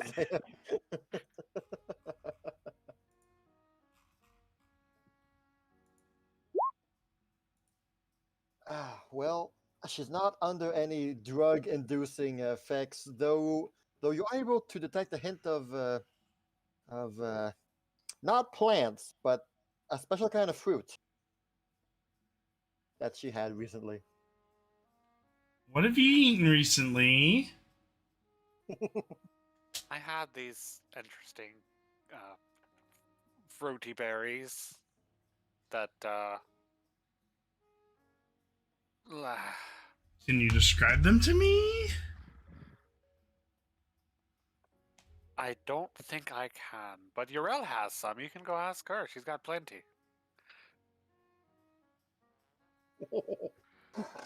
I turned to URL. Oh, she's gone already. Oh, You she's just, booked it. you just see it down that one where ask she her used to for a be. sample of her fancy fruity berries. Well, I'm sure she'll be happy to get rid of them.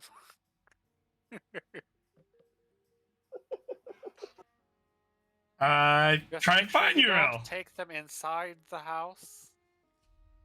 Make sure you're outside and far away from people when you do.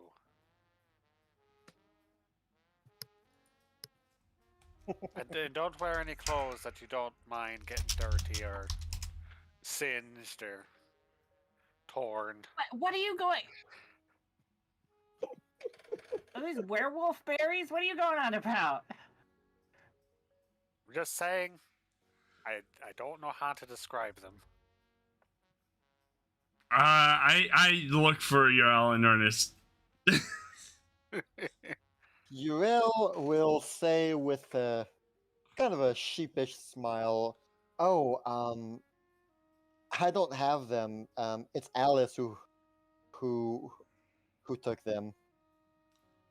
Who has? I go to try to find Alice. I'm gonna be. she's gonna. They're gonna throw me. Oh, you have to go to this person. Find the blacksmith's hammer, which involves finding the magician's staff and then the key to the underworld. And then, Mm-hmm. Geez, there you are scouring around town and you're having a hard time finding Alice. It seems that she doesn't want to be found or something. But like you ask around, you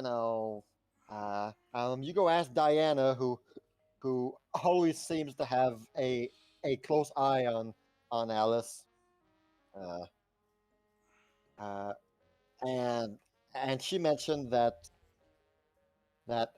since breakfast, she's Alice has been avoiding her chores as usual, and she is unhappy about it. And so she is also looking for Alice. That makes both of us. I think Uriel and Emmy took part in some strange berries that needs to be investigated. So Uriel gave them to Alice? That's what she said. Okay, hold on. That's exactly what she said. Oh yeah, word for word.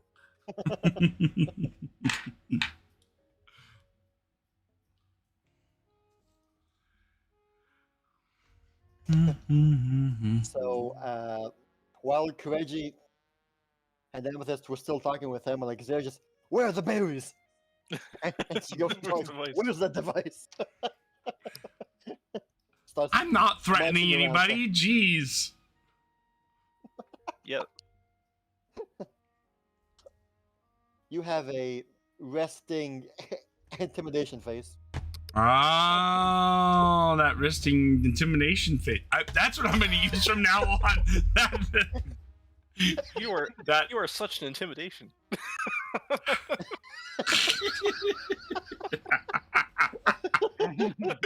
That's great. That's great.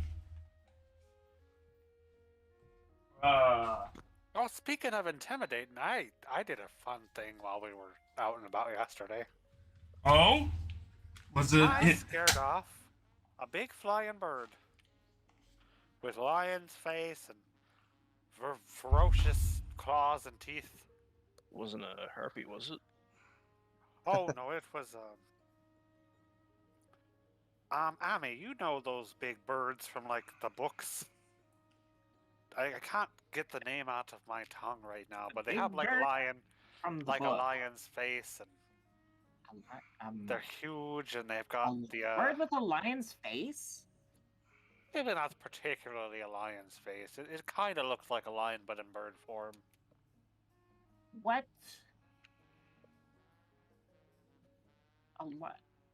It has a lion's face, but it doesn't have a lion's face. It looks like a lion, but it's in bird form. Yeah. Can I attempt to do a recall check? Yes, certainly. Both of you could try to recall knowledge on this. How is there a translate Emma option? Translate. We will What's need a Emma lore category. A Emily lore. Yeah, I What think is that's- animal? I have that'd no probably be idea. a nature check. What is Nature? animal? What is Yes. animal? Yeah, what does animal? How was animal 4? Neither of you are able to properly recall what the animal is that she's trying to explain. A lion's Oh. face? It's a bird? No, it's a lion, but it's in bird form. Emma, that could be any cat if I- it's in bird form. Is it more bird than cat? Is it more I'm not cat great than bird? with I names, just okay? don't know. But the point is, I scared off a 20-foot giant bird with just me voice. I yelled at it and it ran away. And it was gonna eat us. What'd you say to it?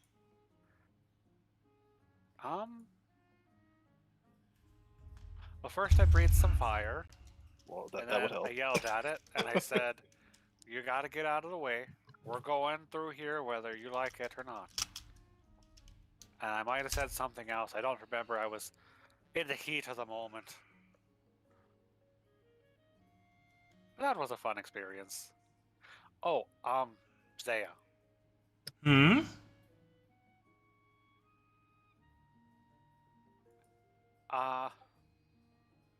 She like pulls out of her little pouch a little berry. Here you go. Oh! Is that the berry I've been looking for? Yeah, Alice and I had a couple of them last night. I figured What is it? She. That was They're a really question good. to herself. they're quite tasty. Very fruity. Can I use my previous Orbitums lore, or do you want me to reroll? I'm gonna say that these berries come from a different plane of existence. You cannot roll for this. You know that these berries have magical properties. That you are able to discern, but what is it?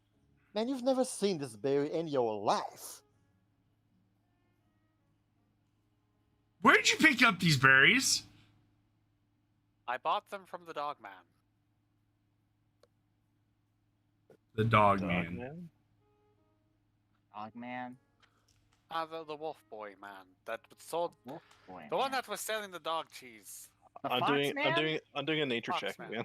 man. What is dog? I have no idea.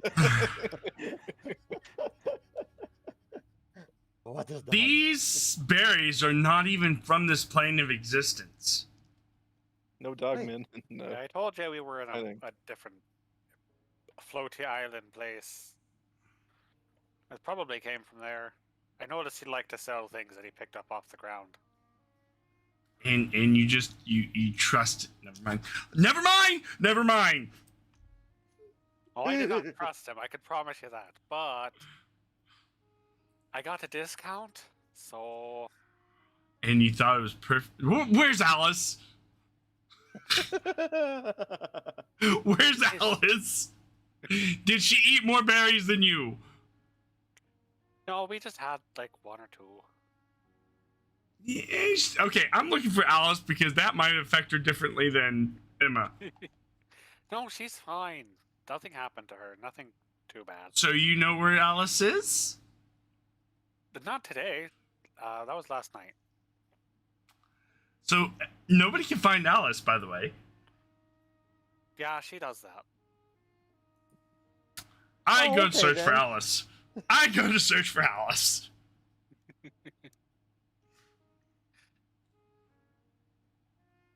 All right. You want to try one of the berries at me? Or Kirji? I think I'm good for now.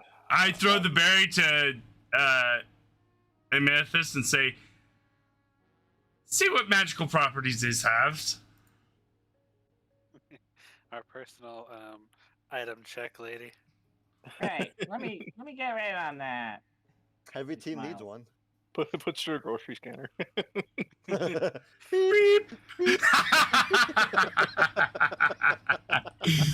That is the Price official check.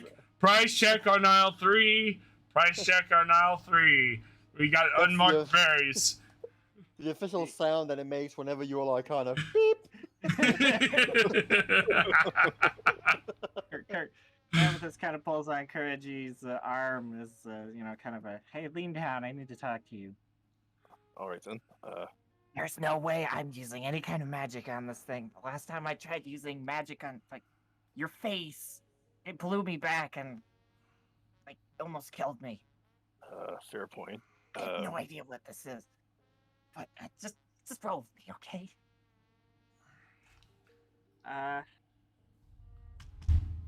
I'll be honest, Nope. I don't know what this does.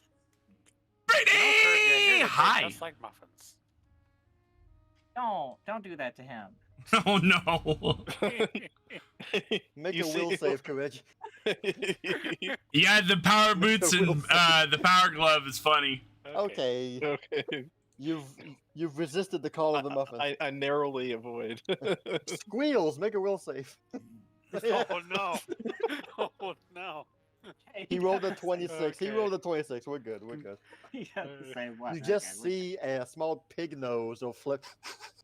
Nah. Okay. I'm sorry. I didn't mean to be so I loud. will say that Hi, Kireji, Brittany. when you suggested that, turns around and has like these star eyes.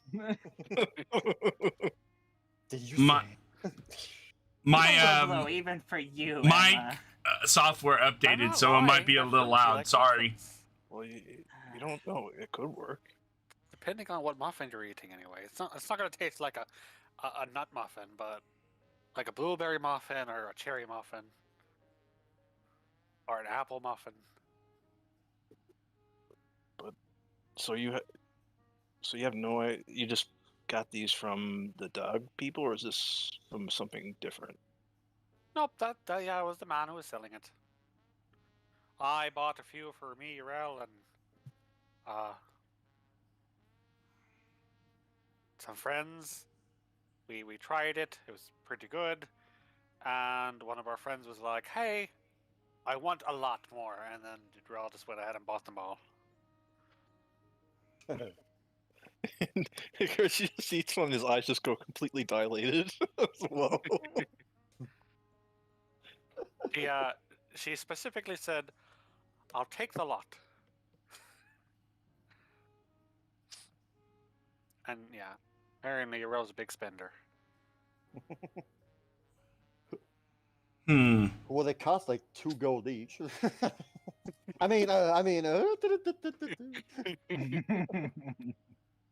What's that, Heather? Be right there.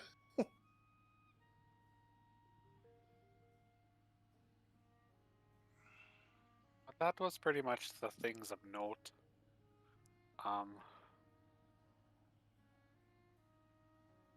Oh, Ami, I found a stick. Stick? Yeah, it's in my room right now, but I want to show it to you later. You like Stick. sticks? Oh, yeah, sure.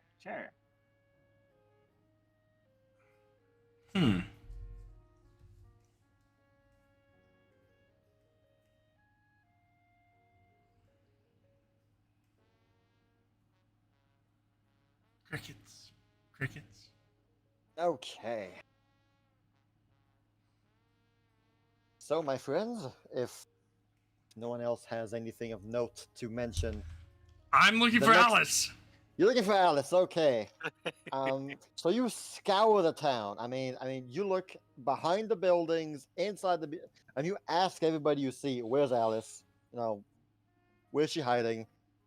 And everyone just shrugs. I'm sorry, Zaire. We can't find Alice. And you're making. It's like you're the last person that you haven't talked to yet is Diana, who is currently in the kitchen right now. So you're making your way from the trade shop to the inn. You're crossing the park when you see the kitchen doors, fling open, and from the kitchen you see a running fox who has an apple in his mouth as you hear the fox like snickering and running away, and Diana will emerge from the kitchen. You come back here with that apple, you little rascal! As the fox begins to run back to the forest. Hmm. Diana just puts her hands on her hips. Dang it! I thought I'd close the door. Well, How'd the fox get in? I must have. I must have not closed the door properly. That's a mistake. I'll make sure that it doesn't happen again. I'm sorry. That doesn't make sense. If pretty sure you shut the door. Well, I'm not pretty sure I closed the door, okay? I don't remember. We all are prone to mistakes, right? Forgive me.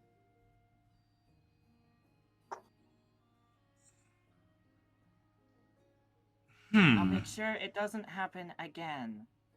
I'm looking for a. Lady Zaya. Just call me Zaya. I'm Do you looking call me for. Zaya? No, she said Lady Zaya. Just call me Zaya. Oh, okay. Where's Alice? Alice? Oh, are you trying to keep tabs on her now? So it's Now moved she from- ate something last from night me. that probably shouldn't have been eaten. Oh my goodness. Well, I saw her about an hour ago. She was walking around doing Nothing. yes, Exactly, nothing. She was doing nothing, and I was trying to get her to work, but forgive my sour mood. Alice always puts me in a sour. Well, where's the last place you saw her? The last place I saw her, she was coming down the stairs and she went outside. All right. You know exactly which direction she went? You said outside. I'm just hoping you can give me more information. Sorry that I'm you're in a sorry. sour mood. I'm sorry, Lady Zaya. I try to keep track of her, but I've all but given up at this point. I know Urel was trying for a while, but she also found it to be a futile effort. And last I All right. heard, Lady Emma was trying to keep tabs on her, but keeping track of Alice and her lazy ways.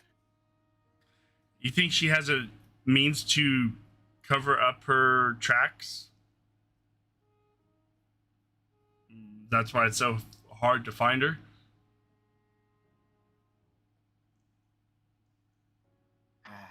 I'm afraid I don't know. This is nothing new for her, though.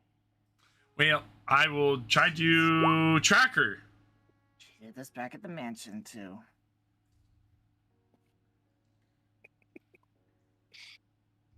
All right, a nice 27. So with the various clues and various prints on the ground and clues given from the various people even there, like you're able to start piecing up some kind of tracking. Vylon mentions that he often sees Alice sneak some things behind the maid's house, and well, he promised he never tell anyone, but since you're such a nice lady, um, he'll tell you that Palace has a secret stash of goodies and things in a small stash behind the maid house. Then that will be, I guess that's where I go to search for her. All right. So you go behind the red building here, and there's a few bushes, a small tree, just a very small tree, so it doesn't scare Vylon away yet. So like you're trying to rummage through these bushes, like whatever, and behind one of the bushes, like with a bunch of pine leaves trying to hide it, a small bag, and you just have time to like poke your eyes in, and for just a split second you can see that it's various prank toys, stuff from the prank gift shops, for kids and stuff like that. Mm-hmm. When you hear a woman's voice behind you. Hi there, Zaya. I stand up. Heard you was looking for me. And there appears Alice right there. Poof. You just like disappear and reappear at the most unsuspecting moments. Where have you been? Oh, I've been around. Though I'd been around soon if I'd known you was looking for me. Yeah, well, I was just Steps forward and runs her finger across her Zaya's armor. So, what did you want to talk about? You had some berries last night. I was just wondering how you're feeling and if you had any ill effects from the berries. There's that heat metal spell again. Free heat metal every time. Well, my goodness, I'm not quite sure if I can remember if I had any berries. Would you like to smell my breath and see? What? That's gonna be a hint on that. It probably might not be the. I don't think that would be necessary. Well, all right then. If you say so. So what do you want, Zaya? I was just checking on you to see if you're okay. Oh, I'm fine. I'm doing great. So, I've been looking for you all day, and you just now appeared. Where have you been? Have I been? Oh, I've been around doing some errands for myself. Hmm. What about you? Well, I've Still haven't been. answered why you've been looking for me all day. I did. I was checking on you. Emma said something about you and her eating berries last night. Oh, she told you about that? Yeah, she told me about that. Goodness. That's a little bit embarrassing. What else did you do last night? Never mind. I don't want to know. Never mind. I could always show you. I'm good. I think I'm good. So her ears are probably redder than a sunburn.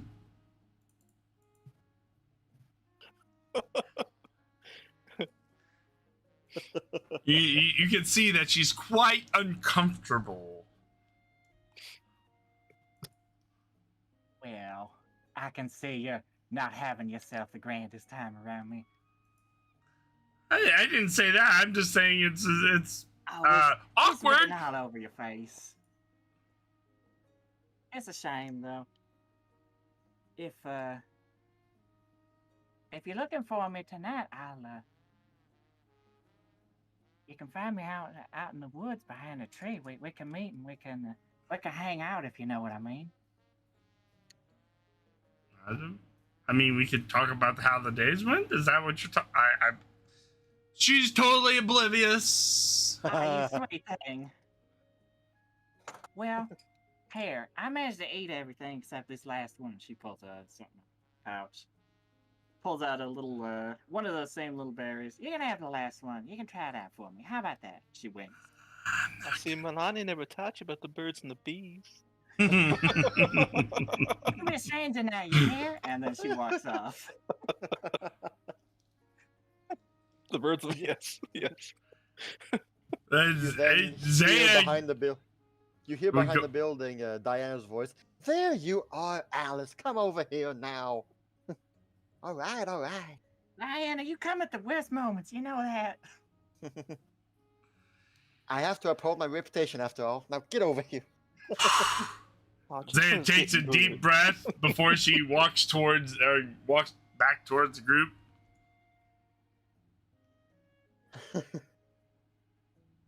Remind me never to look for Alice again. Amethyst looks up from her playing cards. I'm just gonna assume that Amethyst and Sure. Reggie started playing cards. Crazy eights. Yeah. Emma's cheering on Amethyst. And What? Squeals is cheering on Kireji. We got bets going on. You guys, Fjord's nearby. I toss the second berry towards Amethyst. The loser has to eat the berry. What happened? Why are you not looking for her? I'm going to bed. But it's 11 in the morning. Shh. Do you need a cold shower with that bed? I don't want to know what you guys were doing last night. I'm going to bed.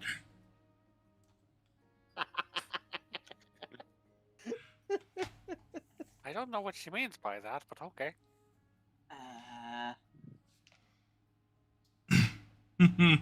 She's just questioning her religion now for a second. Alani, please save me. I beg you, please. Spare me this town. I went to pray to different altar this morning. Wow. I'm testing out some other gods today.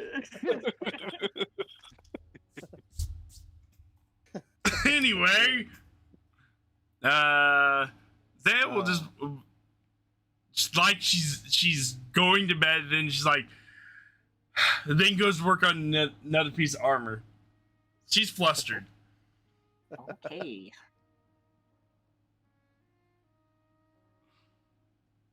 All right, Tommy. I've got at least 5 gold pieces riding on you right now. Okay, I'm not gonna lose. You both roll me a flat d20, no modifiers. Here we go. The nat 20. The nat 20. Yes, let's see you beat that, Mr. Garou. Bet you don't have any cards that go on there. Oh! I pick up 2. Brother! I told you! Emily, I told you. Now pay up. You owe 5 gold to Squeals. Fine, but you have to live with her. She gives the 5 gold pieces to Squeals. Yes, Use this will wisely. buy me muffins. Yes, I can use these to get a commission of my pigman character done. Oh my gosh. Oh, is that for the households and humans? Yes.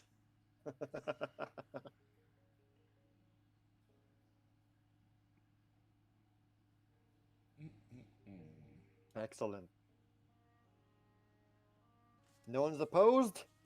Another day passes. All right. or a handful of days. Who knows at this point? We're still Yeah. playing. Yeah. When, Throughout the whole day, you just keep playing. whenever Emma and Amethyst go back to bed that night, or whenever Amethyst goes, assuming she goes into to their room, You would. Yeah. you would see like just a stick, just kind of floating there, with like some things hanging from it, like some bags. Emma would explain that she found the stick Ah, yes. and go off about it. That's a metal bar. That's not a stick. Oh, potato. Is this like your chicken, dog, hawk, lion? Anyway, this is the stick? Oh yeah, look at it. It just floats there. Isn't that cool? Try to move it. Okay. She kind of pushes on it. Does not move. Ooh. Is this an illusion? What is this? I She don't know. kinda pokes her head around.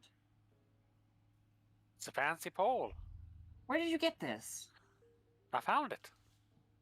Fa- And I accidentally took it with me. I didn't mean to do that. I did your little trick where you put the light on the stick and then you walk around with it. And then I forgot I had it with me still, and then here it is. Okay. Oh, but if you like do this thing and she like pulls her bags off the stick and then presses on the end of it, and then she moves it.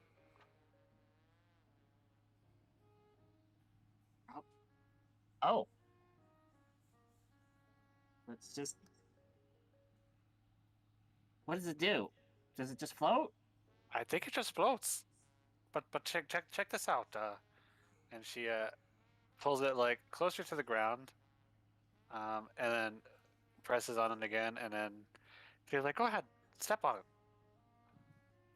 Okay. She steps on it. And then as you step on it, it just kind of floats there, and you're just standing on it. Isn't that fancy? Yeah. How do you get it to stay like that?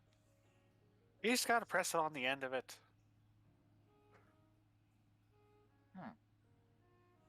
Look out, wheelies. Neat. I don't know what else it does, but that's one thing I know. I'll look more into it later. I've just been kind of using it to hang some stuff around. Huh. And never mind. Well, looks like we have an order on aisle 3. Beep!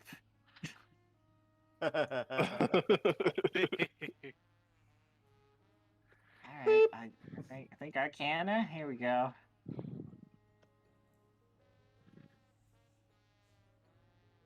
It is a stick that can stop moving and can move at your command.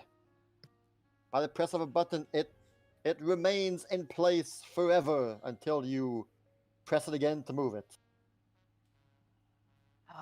Oh, it has a button! She pushes the button and it kind of falls on the ground. Ka-thunk! Oh.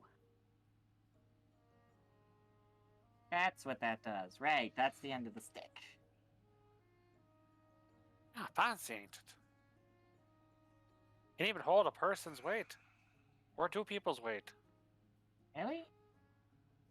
Uh, I think Mr. Garou could move this thing? Oh, I don't know. We should get him to try. Yes. Oh my gosh, I'll go get him. Go down the hallway. Knock on the door. Knock, knock, knock.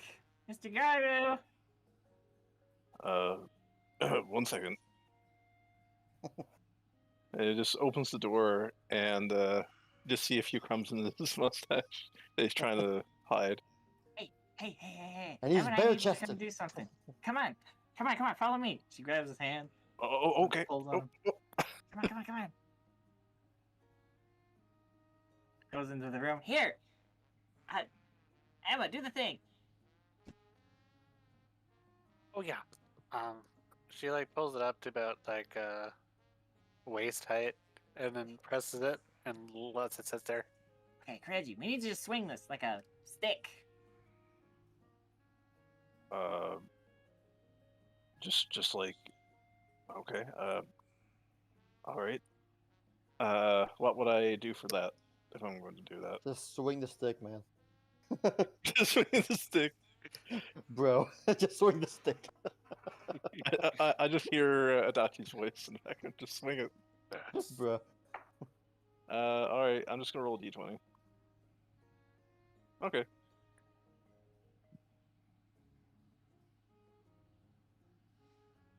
Whoosh. Wait, is the stick in frozen mode or not yet? It's in frozen mode, I'm pretty sure. Oh, then if it is, roll athletics. Sorry. Okay. Wow. That was a 2. Yeah. Well, yeah. So you grab hold on the stick and it doesn't move. Huh. It doesn't move at all. It's stuck solid. Oh, we should have Saya try next. What? Come on, Emma. Let's bring it. Let's bring it into her room. I'm just Zaya was here in her room the whole time. What? Saya, what a high stealth check you have. Emma's gonna go over and knock on Zaya's door. Saya, knock, knock. Did Amethyst take the stick with her? Probably not. Okay, Emma's probably gonna take it with her. Reggie just sees Emma just like grab the stick and just touch the end of it and just take it with her. After he just tried to move it. Glad I could help.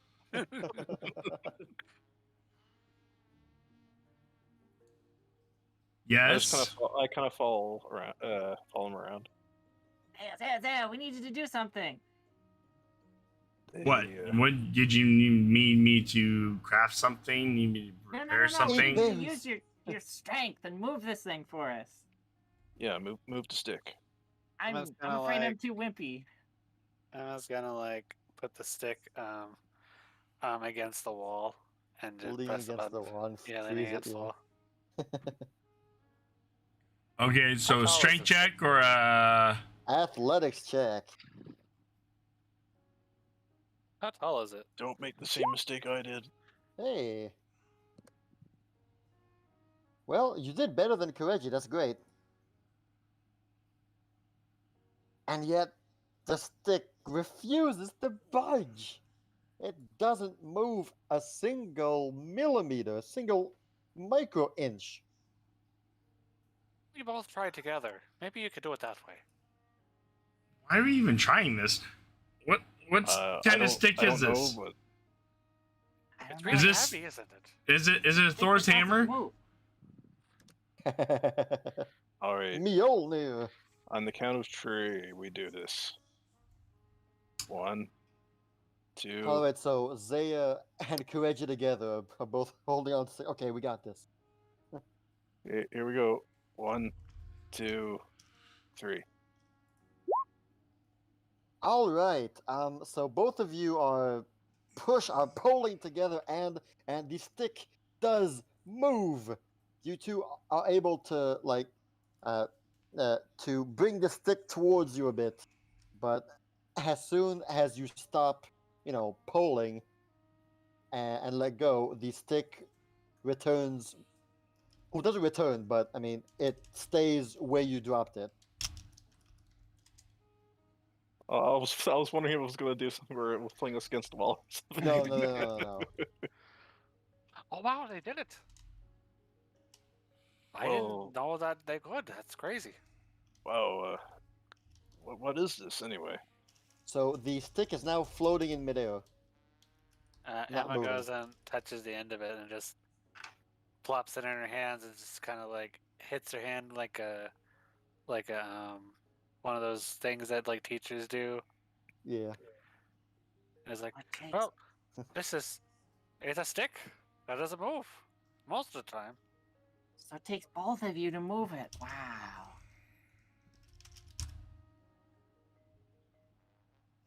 Hmm. Pretty crazy.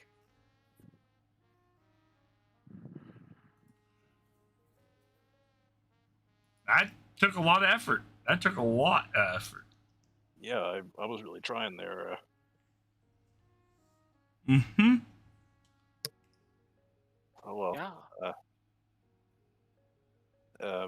Has Violon seen the stick? Oh, I'm not letting Violon see the stick. It's too late. Yeah.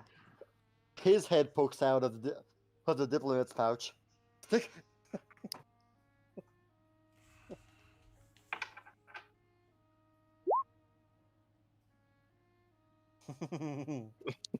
Let me hoof it.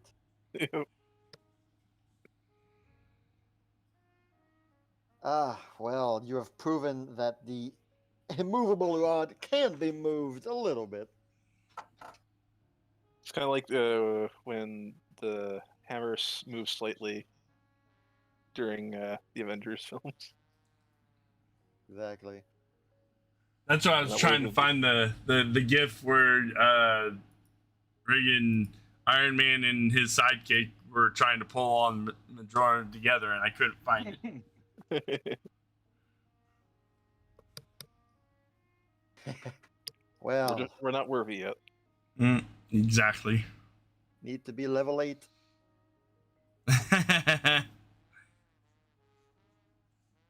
Speaking of level 8. Oh. The day passes. What? Wow. We didn't do anything. I mean, we started a war, but besides that, Here you go. You're talking about this war. How many berries did you eat? There wouldn't be enough berries to help with that particular issue. Yep. I'd love to think that there's going to be peace there, but it's probably going to go on long after we're gone.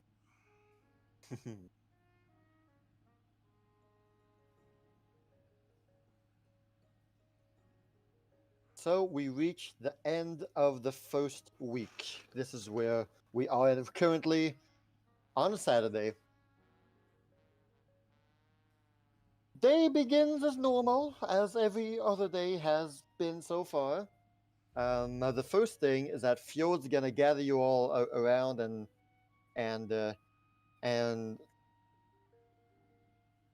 he's taking a bit of a break from the underground tunnel project going on, and he's been asking some questions about your guys' plan, and the question that he asks you guys is, so your plan when you guys are ready to leave is that you will go visit Amethyst's father, correct? Yes. Yes, that's the plan. Now, where did you say that place was? Amethyst? it's in Calados, off in the mountains. You see that he has a hand-drawn rough map of the world on his table here. Now, where exactly? In the mountains, on that peninsula there. She points. The Right there. really poorly drawn one. Wow, that's actually a lot farther away than I thought it was. Why, just by my rough calculations, just getting to the capital city is would they go for a week? Just a week of traveling. Depends on if you stop anywhere fun. And 2 who's weeks running? of traveling.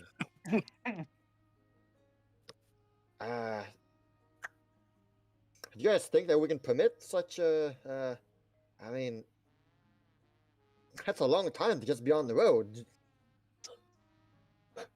Could you guys not have a better way to reach there fast? To be fair, we did spend quite a bit of time in my home country, so I mean, Kireji's pretty fast. He could just carry us all and run us there. I don't know if he could carry us all. I don't want to speak for myself, but I mean, Zaya does wear all that armor.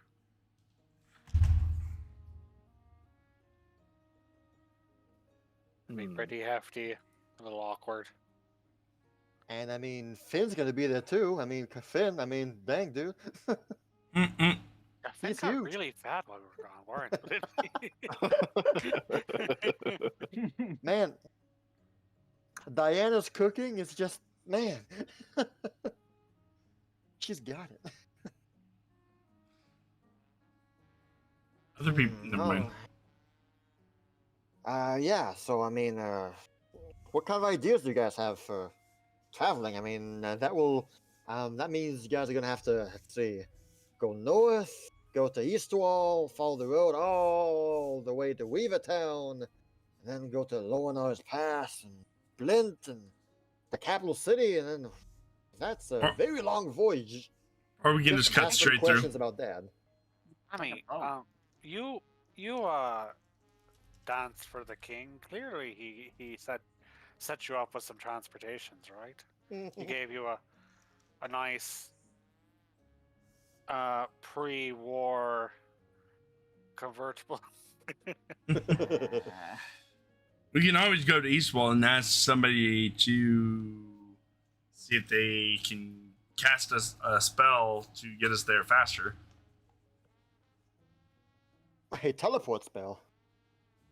Anybody got enough money for a teleport spell? That How much probably would that be quite cost? expensive. Or, we can offer our services for a teleport spell. I don't know. Kireji looks especially concerned over his pockets for some reason. He's broke. I'm broke too. Broke. But you're thinking of travel from... Ooh, that's expensive. How much does a teleport spell cost? Well, let's just say that it's usually reserved for the noble houses. Yes. Oh, of course. That's a good thing we know a noble.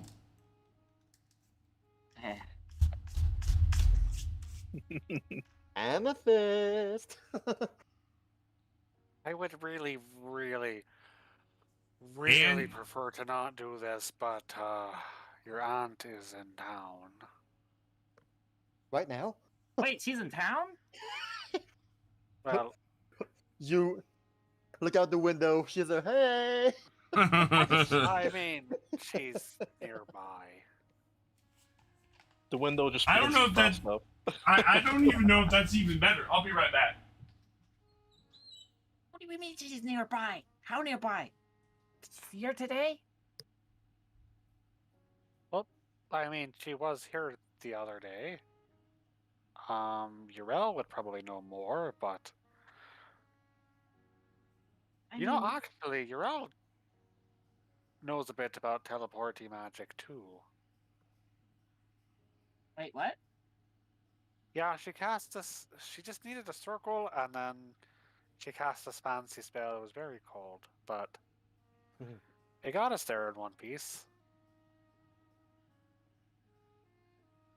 Wait, Urel? Our Urel? Yeah, I mean, she was using a scroll. I think. I'm not entirely sure. I was a little preoccupied at the moment, but She knows how to use a teleportation circle? I believe so. We used it a couple of times on our last little excursion. What has that girl been getting up to?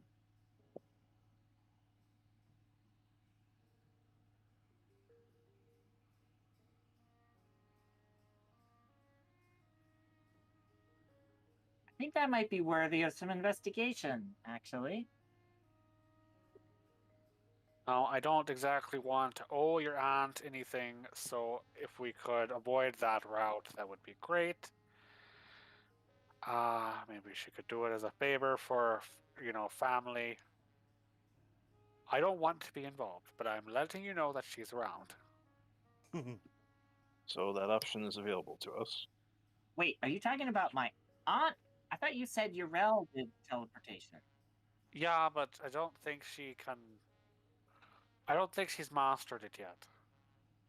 You'd have to talk to her about it. Why don't we go talk to her about it then? Okay. Let's go talk to her about it.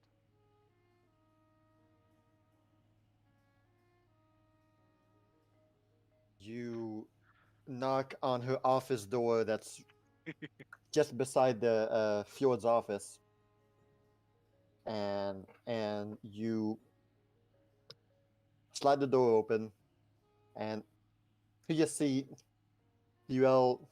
Uh, I see UL with a headset, and and she's speaking.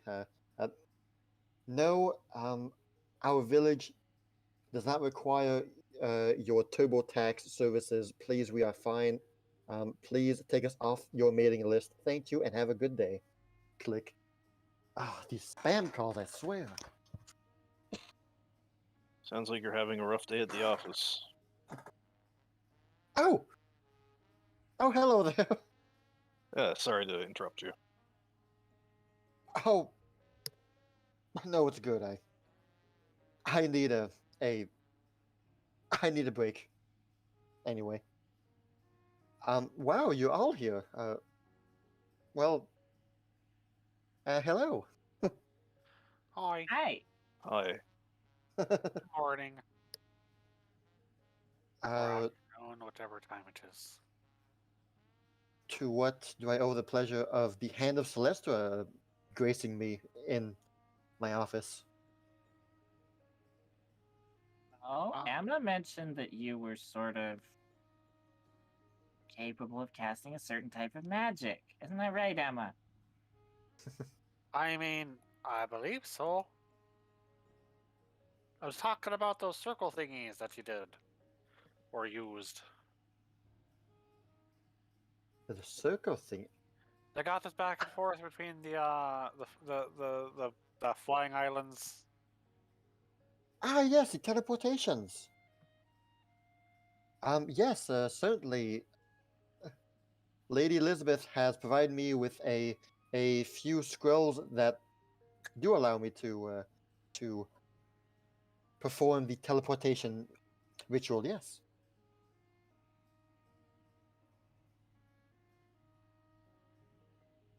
Is why do I see four separate glints in your eyes and such wide grins? We Well, yeah. we might have need of your services then. We have to Well- go a long way and don't have exactly a lot of time. Oh, Thankfully, on this plane of existence, at least I hope so. oh. Oh well, uh, I've really only ever performed a successful teleportation with only Emily here. I'm not too sure how that would how I perform with all of you, but that definitely seems like a great challenge. Um, where exactly do you guys need to go? Kalados. Where? Kalados. My home. There's a peninsula. I need you to send us there. It's a castle on a lake. She paused for a moment. Oh right, Caldos is the next region west here. Yeah. My, that's a bit far, isn't it? It is of great import that we get there, though. Farther than this rift Emma mentioned. Well, certainly yes, the rift, but That was when Lady Elizabeth helped me with the casting of this teleportation. I honestly don't think I'm ready to do it all by myself. Such a far distance with so many people. But if you say it's of great importance to you all, it I would absolutely see what can be done. I mean, it is important.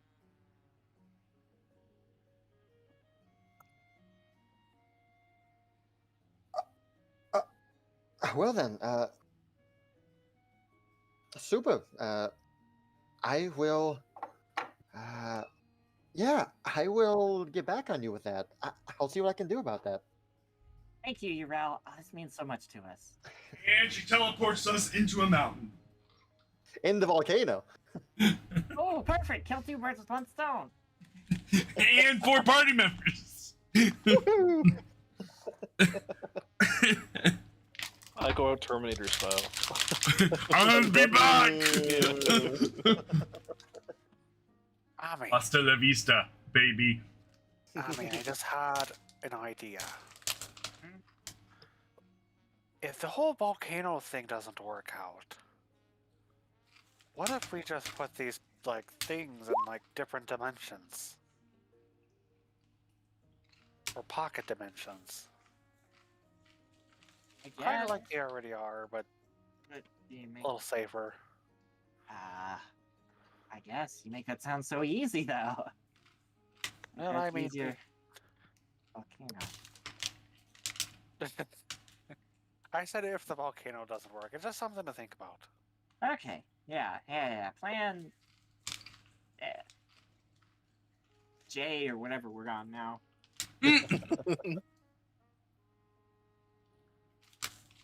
I've only gotten the plan F.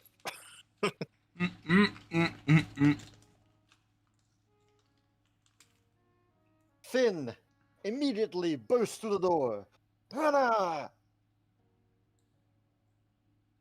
Zaya raises an eyebrow. Yes, Finn? He seems a bit out of breath, as though he ran quite some ways. And he leans on the door. Kai, Kaine, okay, Kaine ship spotted on the shore. Oh? Kiting ships. Emperors. The Emperor. Could it? Empress. Oh. Delivery time. Oh. I was just there with Violon. We were running on the beach, and then big ships. Parents, awesome. Anyway,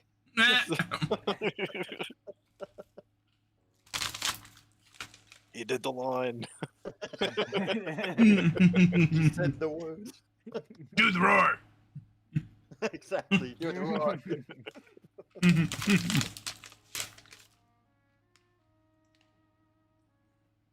Fjord. All right. Fjord lifts the glasses from the table. Oh, you didn't mention that the Empress was sending support, no? Well, we should definitely go out and greet them. Excellent. Let's see what goodies the Empress has for us. He begins rubbing his hands. Yes.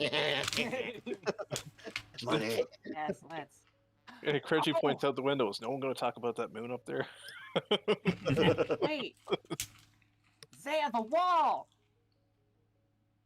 Oh, yes, the wall. Oh, the wall.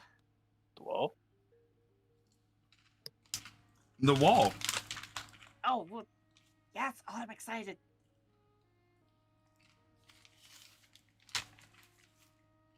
The wall.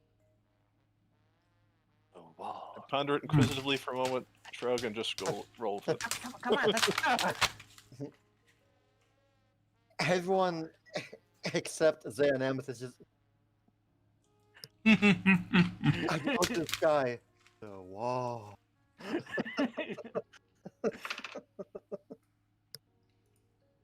And so you everyone will head out the door and begin. Let's see here.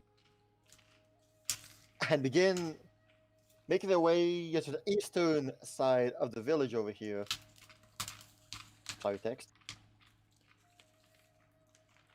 I'll try not damage Fjord's great outfit here. Thank you for the pompadour.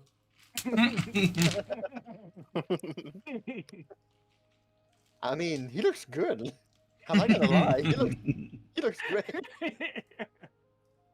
That's what his brother looks like. It's just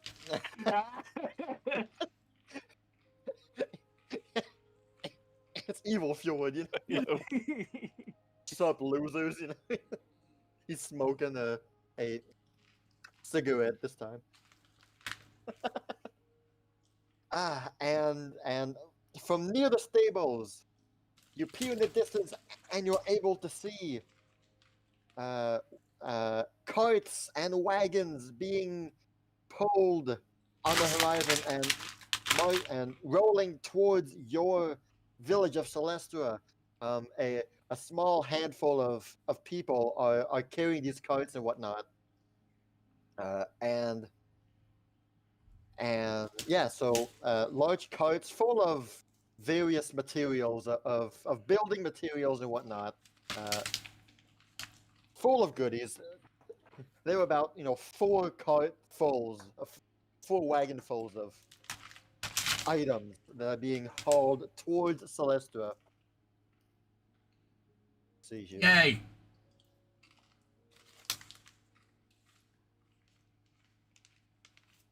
That's not loud enough. One second. Have to find it. Okay. Raise rhythm bot just a little bit. I will pause the music.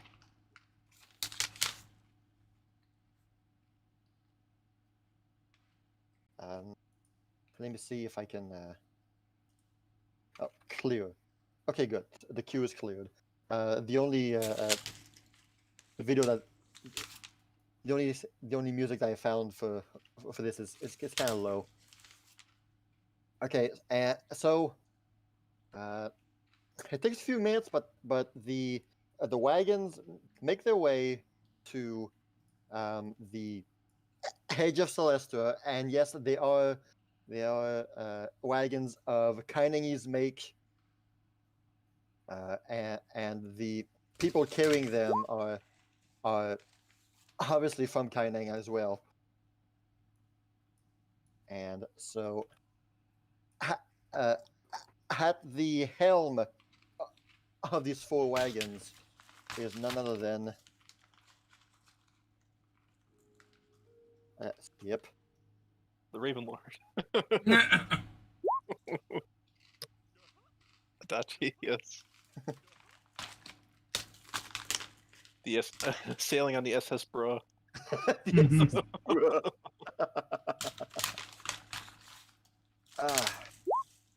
I had it with me, dang it. Not there. Oh, wrong folder. Here we go.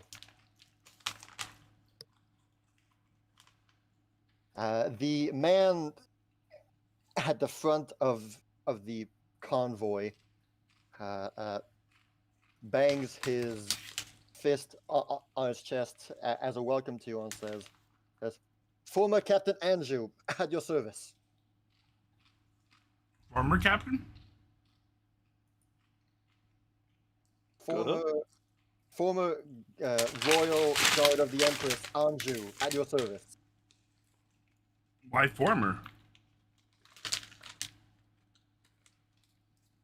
If you all remember, he's Banjo. Mm-hmm. Oh, I know. Yeah. I know. That's why I said go.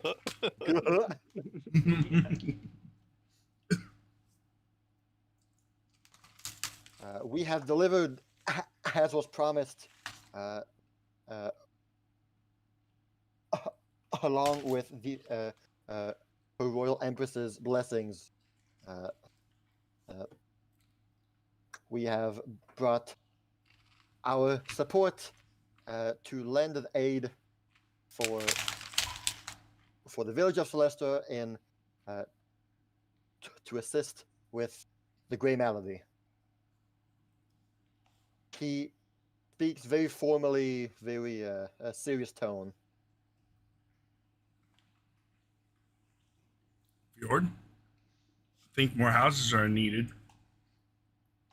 Thank you for your assistance, Banjo. Your service is very much appreciated. Very Good to much. have you as a member of Celestra there, Andrew. He then says, yes, we have brought the provisions, and also, if it is not of too much problems to you all, I have requested a permanent leave from Her Royal Empress to retire, and it was at her suggestion that I seek solace here in Celestra with you all. Zaya looks to him.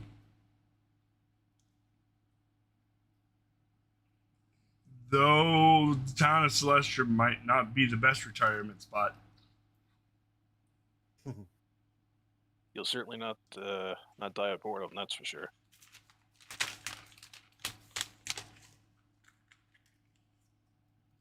He will then explain that he has been one of the elite royal guard captains for many years for previous emperors and now the empress. However, following what happened in Kaineng, the whole Grey Malady demon attack, throughout that event, he lost many of his dear and close friends, and that has essentially scarred him a bit too much, and he feels though to continue on with his services would be too much for him, and so at the Empress's suggestion, he essentially retired from guard duty, from Royal Empress's guards duty, and has been personally chosen to come here to ensure the arrival of the support, as well as offer his support to you all.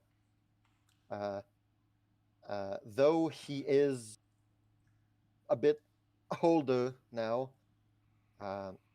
whatever strength he has, him and his blade are yours, at your disposal. It will be his honor and pleasure to serve those who have risked their lives to protect Kaineng and its empress. Zaya, we accept your offer. Thank you. Welcome to the team.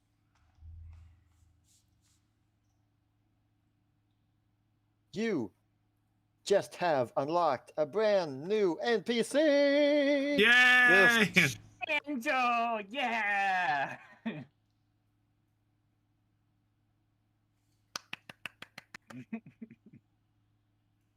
Nice. Woo! Do. Welcome, Banjo. Now we just need somebody named Kazooie. Well, funny you should mention that. Hey, Kazooie! My son here named Kazooie. I'll hide him in my knapsack. Oh, so he just straight up doesn't roll. He just He just straight up doesn't roll. okay. He has God mode activated.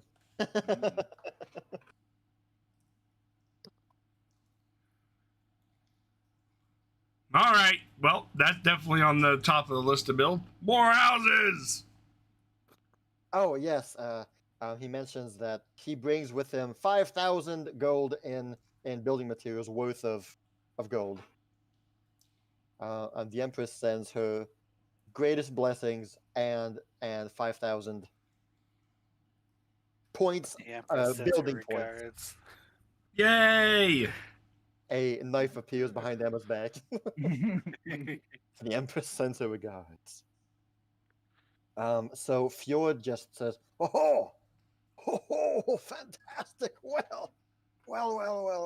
Okay, so, wow. Okay, wait a minute. That's 5,000, and you add that with Urel's 3,000, 8,000. Oh, fantastic! We have 8,000 gold to dedicate for this village. Oh, ideas. Fantastic. Right. Okay. So he then asks those around, Charles, Jill, Finn, and you four, to help unpack basically, and to make sure that our guests are welcome, and all of that, all those events, and Fjord. Uh, Fjord is making his way back to City Hall, but he turns to Amethyst and he says, "Yes, Jarell gave us 2,000 gold pieces."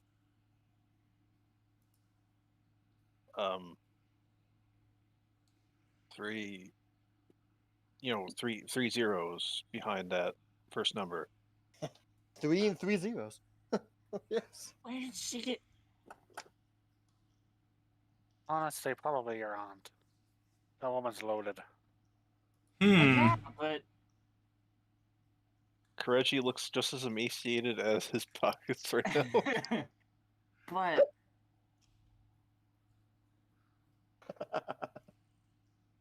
As Zaya points to while she's helping unload, she's like, Amethyst! Your wall's here, or your L's wall. the wall. Oh my God! Yes. Oh, we gotta get this to her. I am thoroughly confused. I'm just rolling with it, and then I go on. Oh, You know no, what? I company. think I'll join you on that. And she just kicks out her wheelies and starts rolling around. Well, Literally fine. roll with I'll get my wheelie bed. Oh.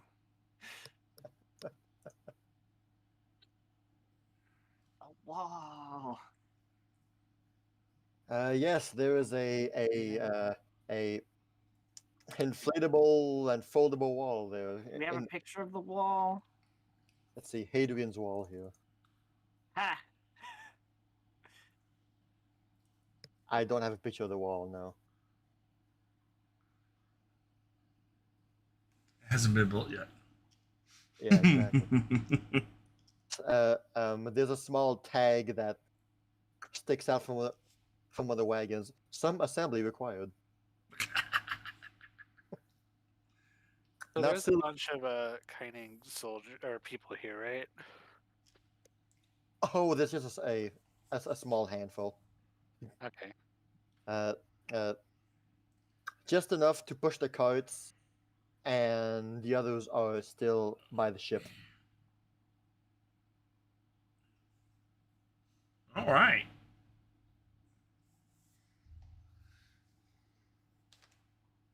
This is this place is quite colder than Kaineng, I must say. Was not expecting this frost. I'll warm up soon, hopefully. Oh, here we go. Whoa.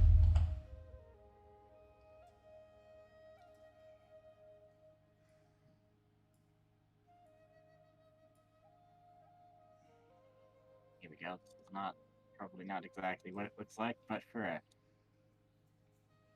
reference, the wall in question. Let me page. Pathfinder. The wall.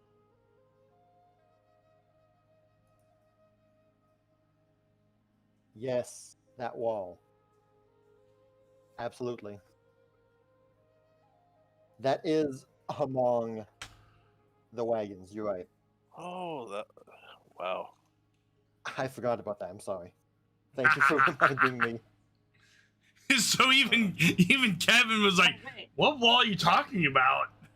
Oh, For a bit mean there, you I guys- was. Yeah. you actually didn't know what? Oh, But now I remember what we talked about. yeah, That's that right. wall. Yes, it's there.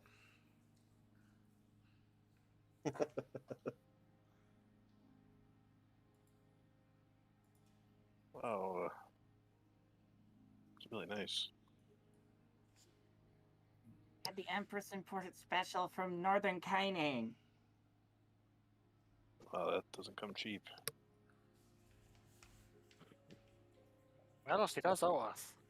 No. No, but neither does saving her entire nation from doom and destruction, so she was okay with it.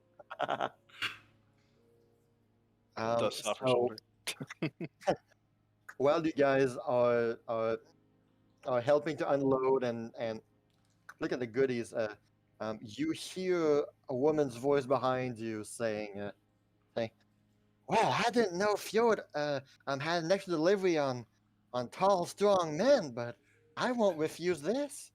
They kind of back straightens out and walks away from the voice. You see Alice moving up to Banjo over here. Hello, you. I've never seen a champion run that fast. Never seen Zaya run away from anything. Love. What's away from love? I think I might have learned something about Zaya lately. Oh, I think what she could that might be? be into the ladies too. Oh, I see. She gets so flustered every time Alice comes around. No, not that you mention it, she does, but, really? Maybe she. I don't know. I got nothing.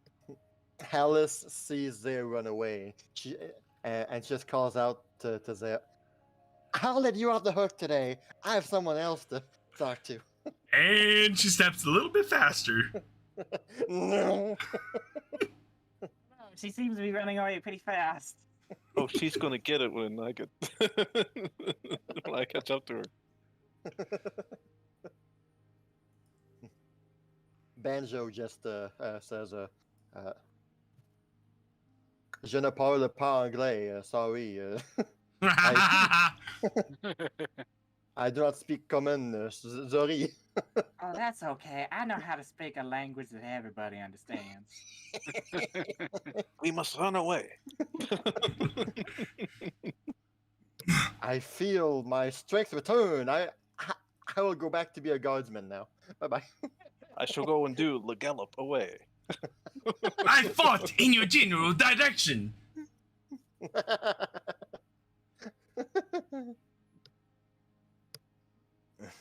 Your father was a hamster and your mother smelled of elderberries. Now go away, or I shall taunt you a second time.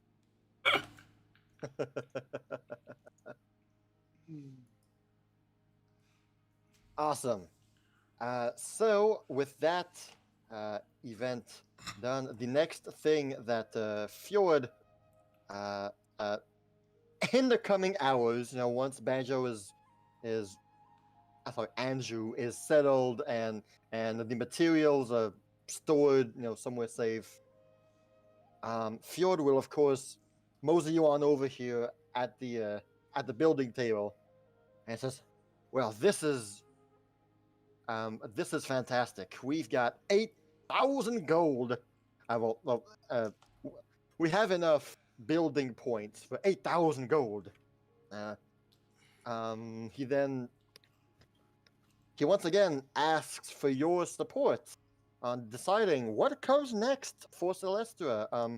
He himself is busy with the underground escape route, but with all his money, he can easily hire the Fjordlets again to help out with with new building constructions. And so, Zed gives him a flat stare. what? You know what we have to build? At least one building. A house? Houses! A new house. Yeah, we do need more houses. I think we're at the point where we need multiple houses. Yes. Like, I At I this s- point, I at this sent point, I'm wondering if we come back from whatever else happens, we might need a residential district. I sent in the Pathfinder chat the building guide that I had written up a while back. And so we have 8,000 gold to do all this, and basically you can queue up multiple building orders, but for now only the first two will be worked on, but the others in the queue will follow up along. So you now have 8,000 gold to spend on buildings, and Fjord asks for your advice, your support. What should we need? well, we're gonna need those 3 houses times 3 again. So, One set of houses first on the priority list. I think we're pretty much all in agreement on that. Yep. I think we can get away with that for now, and we can add more to the queue. What is our second building? I think this Maybe- is where we're going to have a bit more contesting. clearly we get a mansion, so your all can live in it and relive those days. She all would her slap you if maids. she was there. You might end up Oh. getting teleported somewhere else. Well, let's see. I think with the amount of money I don't have, a bank would be out of the question. Yeah. What about Well, you know, I think we could really use a nice tavern. I was Our- just gonna say that. Having everybody come into our little house is not exactly ideal. Sometimes I like to have the place alone, you know. So having a nice place for everybody to sit back and relax Well, afterwards. If we're going to do the tavern, we need to build the brewery as well. Not necessarily. We have a trade shop. We can get stuff in from nearby towns. I agree with Zaya. We need the brewery too. Oh no! Why did you get her started, Zaya? Yes.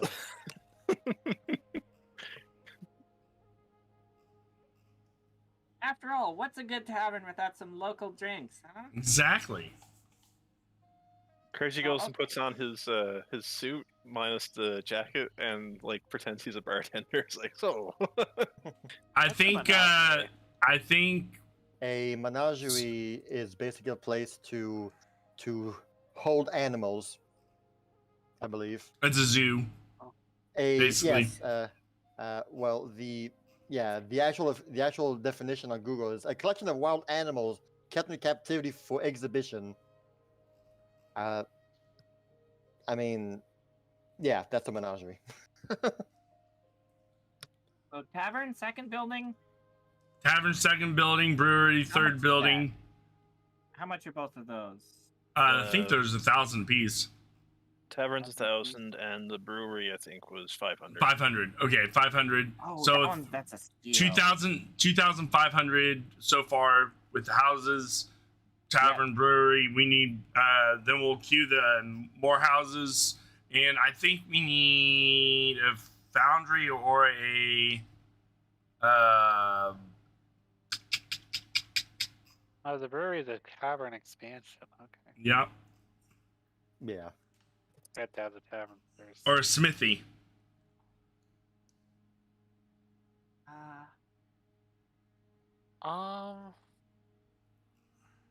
Let's see. What about the exotic artisan shop upgrade? Didn't we promise Gus that we would get him a farm? Kind of seems Yeah. to be farmless right now. And we did. Is farm on this list? I don't see farm on this list. We have a grain. That'd be We can build a granary, granary. That's to store grains. It's not. I think the granary we Can can wait. wait until later this year. We Mm-hmm. shouldn't need that until after the crops come in. Yeah. So like summer or spring. It's fall. Think of It's late winter summer. right now. Yeah. Late summer, we should definitely prioritize that.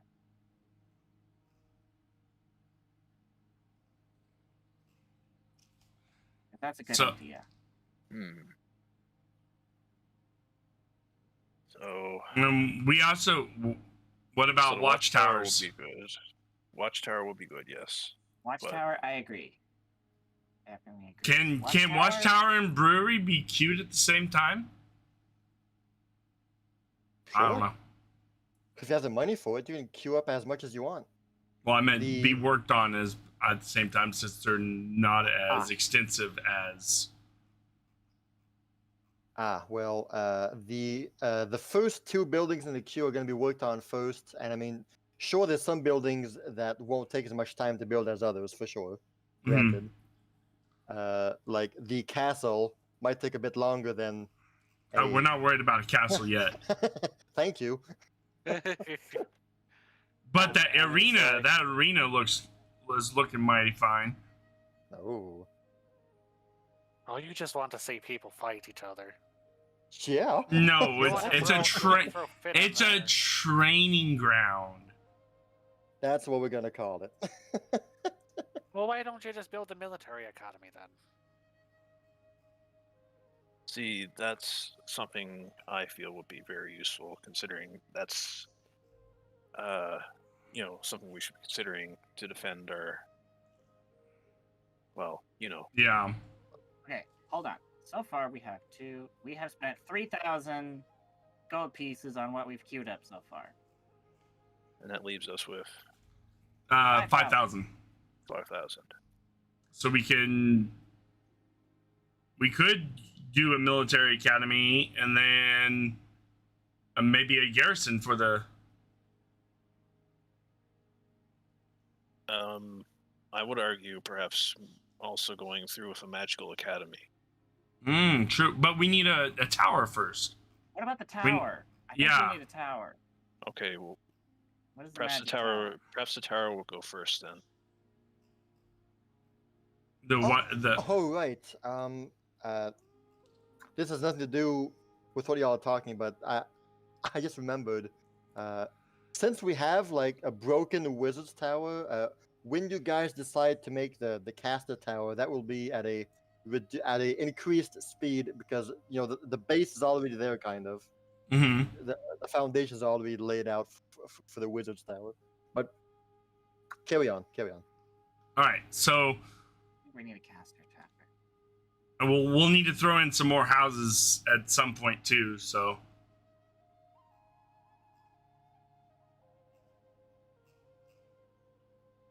Okay, Or the so that- girls wouldn't mind doubling up at the moment. I'm sure you wouldn't mind. Zaya will skirt away from a certain girl. I have nowhere else to sleep, Zaya.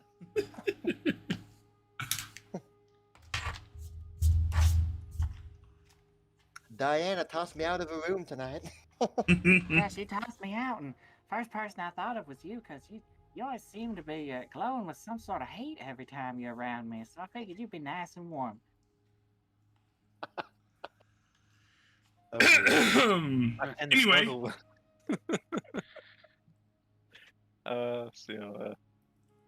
Oh, look at the time. Gotta go. When's our next adventure, guys? Let's go.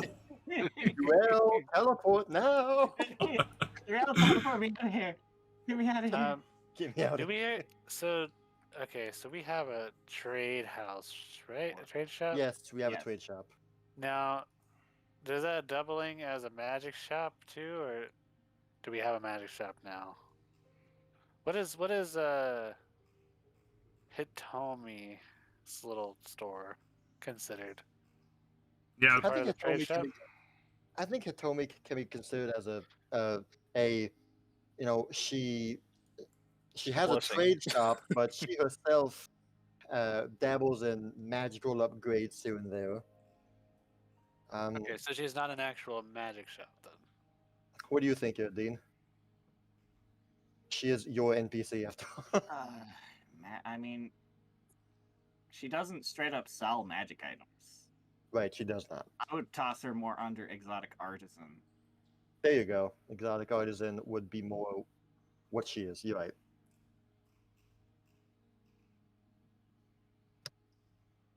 But she just runs her trade shop for now, right? Yeah, that's Yeah. where she's crammed in right now because it was empty. Gotcha.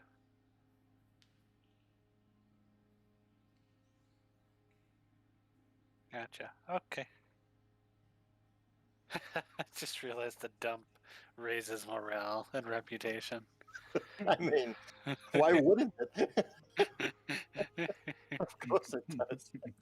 We would Yeah, have I'm to gonna we would have to expand our town a lot more to do the waterfront and the Yeah, I mean, Yeah. Yeah. Excuse me. I'm gonna go back to the junk pile to feel good about myself. raise its morale. Okay, so we wanted a second set of houses. yeah, that could be put at the end of the queue though. I think. Okay, so that's 2,000 for houses, 1,000 for tavern, 1,000 for Caster's Tower, and another 1,000 for the brewery and the watchtower. So we are up at 1, 2, 4, 5,000 gold pieces. We have 3,000 left to spend. Okay, Maybe it should be on that we need. What do you military think? academy. Yeah. Yeah, I second that. That way we can strengthen our defenses, and if anything ever like that,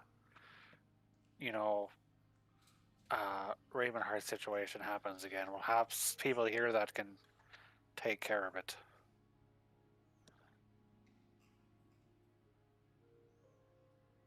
Yeah, I think that's all the money allocated. All right. My math's right. What order are we doing all this in? Houses first, tavern, brewery, and then military. Military Academy? Military academy. And Or then should we're we? probably we'll Should we probably do end up them? needing to build more houses once we go Yeah. about building the military academy. Then What about the Watchtower tower. and the two towers. Watchtower and Well- Caster Tower. Where are we putting Well- those? Watchtower should come before the academy. Yeah. I agree. So after the brewery. Okay. What about the Caster Tower? That can go right before we build the last of the houses. Okay.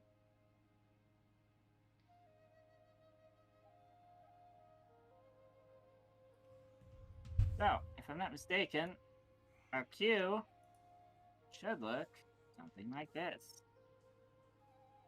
Houses. Houses. What's It houses? didn't catch the first house. First age. There we go. House, tavern, brewery, watchtower, military caster, houses. Nice. Sounds about right to me. And for when we finally get more money and stuff, because we should start be able to bring in money for, with the trade and stuff. We should be able to start bringing money into our own city to start. I think we should build for our next queue more houses, because we're going to definitely be bringing a lot more people with the military academy. Well, that's And the what we cast- have money for to queue right now. We're gonna do houses first, and then houses last. Mm-hmm. So And then, look in Pathfinder chat. I see it. Okay. Well, I'm saying because we should be able to start generating money for our town itself. So Oh, yeah. Yeah. when we get just Well- enough, we can build more houses off the. I think we can hold off on that depending on how many people move in. Mm. It's. Because Sorry, go ahead. I imagine this will take a while to get everything built. Because we don't just want to have a town full of empty houses. And we're definitely not empty right now. Well, not right now, but I can't say that we're going to attract as many people as quick as Ural did that one time. And she brought some interesting characters. You're quite interesting yourself, big girl. It's Where'd funny. they go? Yeah, zoom. I hear the there sound she- of a. I hear the sound of a kettle going off. It's funny that you all mention making revenue, like this town starts, being self-sufficient, because as you guys are talking, Jill and Vylon will walk into the office and say, "Hey, we're back from Gus's farmstead. We've warded off the harpies." Hey! And here is a small blurb of what I wrote down. I think that will lead you to the proper. Yes. I need access. I need access. I need access. You all need Yep, access. Well, I that's need so crazy. access. Okay then. I'm Super requesting secret. access. Oh dang it! That should be just the same. Ah well. Okay. I can see this one. Okay. Good. Yes. Okay. So. Okay. Yeah, I can see this too. Okay, so always the harpies. A glimpse into some of the moments Jill and Vylon shared. Dean, would you do Vylon's voice for me? Is he in purple? He is in purple, yes. Oh! And so, Oh no! We're too late! Look! There's a big tree in the middle of Gus's field! We're doomed! That must be where the harpies come from. Jill responds, I don't know what you mean, but I am seeing all those harpies around here. All right, well, looks like it's cleanup time. She grabs her hammer for Milani. Don't go near the tree! It's too powerful! It feels tree energy radiating. And then, during the fight, Take that, you mean blackbird! You won't be picking up any more good carrots! a gust of wind blows through the big tree, making the branches creak and the leaves rustle. A few leaves slap Vylon's face. Oh no! Oh, okay, fine. Keep those carrots. I don't want them anyway. Jill, wait up! And after the fight, as they are returning back home, wow, Vylon, that was some fine fighting. I saw you take care of those crows. Well done, man. I'm not scared of any trees or tree friends. I'll take them on. I even took a trophy of our victory. Vylon's carrying a stick in his mouth where a single crow feather is lodged in the bark. And so, on page 2, there's more the gritty details of what was rolled and what the success was, and what we obtained from this event. Nice. Hey. Oh, just barely. Yeah, it was pretty Yeah. dang close. Yeah. Just barely. I Nice. would need someone to take note of how much building points we have for Celestra. Well, Like, we just 0 spent the now. 8,000. Yeah, we spent the 8,000. So now we're at 150 with this event being a success. Oh boy. So we're at 150 currently. Yeah. 150G. Building points. Yeah, well, gold reserved for building Oh. points. Okay. I mean, if you guys want, you can always take the gold in the treasury for yourselves. That's No. always an option. That's what I figured. Well, sometimes that might be nice. That's what I'm thinking. I mean, depending on, who knows. You don't always need to put everything towards building things, especially if we have a long queue. Hmm. Maze. But 150 is Well, not oh, no. not. I mean that it's not that much split between 4 people. he have a long sword? Katana? Killing edge? Mm-mm. Of his enormous means he was able to obtain some of the rare seeds he had hidden. Carrots! Carrots and a peach tree. Peaches. So many carrots and a peach tree seed. And it just so happens, at the same time, Gus and Clumsy return from their mission as well. Wow. Exact same time. Like all four just barge in, hey!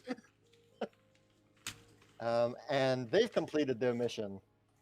First world problems. Hmm. And here's what I got for them. Oh boy. Yeah, I had fun with that. So first world problems. Dean, would you do Clumsy's purple lines again? And so on their way to the lake. Okay, hold on. Mm-mm.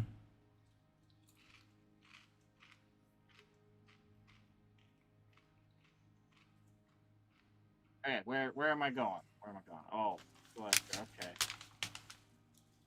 Yeah, the Mr. Gus, do you like animals too?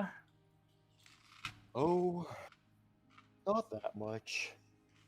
Kibbles used to be our family dog when I was little. But it was more my sister's dog than mine, really. I was busy helping out my old man in the field. You're always in fields, aren't you? Well, that's pretty much what my life has been, yes. The fields have been in my heart, hands, and head. In your head? You have dirt in your head? Wow. You have dirt. You have all this water in her head, and mine, I have nothing. Huh? Hmm. And then dealing with the water sprite, that's how I imagined Gus would look at the water sprite right there, with the meme.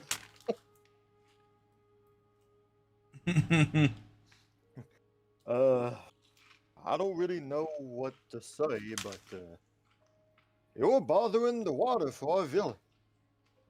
Whatever you are, please stop and go away. Yeah. All the animals don't like you being here. Lady full of water. Yeah, right. Miss Waffle. Yeah, you're right. My head is full of mean water.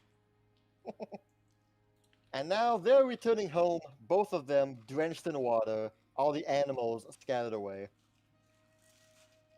Well, she left, I guess. It could have gone better. But hey, I did find this thing she dropped when she left. I'm sorry, Miss Waffle. I hope you reunite with your SJ's cousin one day. Unfortunately, this mission was failed because Gus rolled a 2. Oh jeez. Dang it, Gus. All that dirt in your head's dragging you down. I knew But- I'd finally find someone who understood me. Mm-mm-mm-mm. But Gus's magical talent made so that even in a failure, he gains a bonus item. And so the sprite left, sure, but the sprite told Gus he would need to work harder to make his farm work. Clumsy's animals were calmed down, but they left the area. None of them stayed, unfortunately. In the sprite's anger, she left behind the item. Water sprite's hair.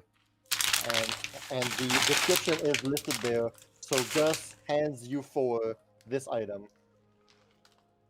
Hmm. Do with it what you will.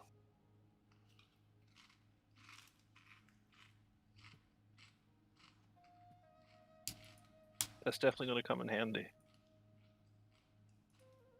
Nobody came in handy on my last. Whatever. A little bit, yeah, a little bit. Sadly, nothing else for this mission. It was a failure. I mean, Gus rolled a 2. Poor guy. Yep. It's not too much worse than the last roll. I mean, So- honestly, no. I mean, Yeah. Clumsy helped out a lot, but and as for the third event, we will see soon, as that took 2 days to complete rather than just one.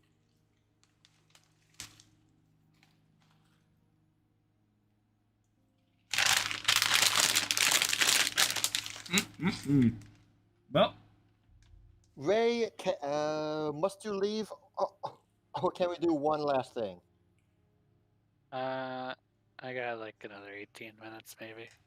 18 minutes? Okay, well, it won't be enough to finish the thing, but you'll be there to witness it. Start at least. Feel free to leave when you must. Okay. And so, all that building craze is over. Some of our villagers have returned from their missions. Charles and Alice are still out dealing with that noble who's taxing the merchants. A other handful of days pass, and on the morning of this day, you see, when you guys wake up and walk outside, you will notice that Uriel is already awake and already hard at work. She's near the center of town, like on the right side of the well, and she already has her head in scrolls and this reference book on one hand, and you notice also near near the ground there's a squirrel. There's a squirrel who is standing by a pile of books. Yes, Uriel by the well. Sounds like a new song. Uriel by the well. And Uriel is when she's not reading the scrolls of the books, she's leaning down on the ground and seems to like walk around in circles, and every so often you'll hear the squirrel just squeak in anger. No, no, no, no, not like that. Try again.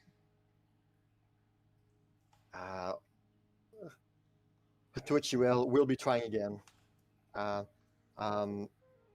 You are able to deduce that she's working on the teleportation magic, but with a squirrel apparently, for some reason.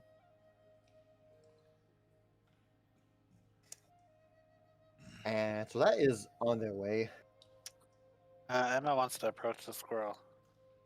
It is the same squirrel that you recognize. It's Junko. And she like glares at it, and she looks and says, "You better have been nice to Clumsy. Don't forget about the last time you were mean." Uriel will immediately have a head snap up and turn to Emily. No, no, please no.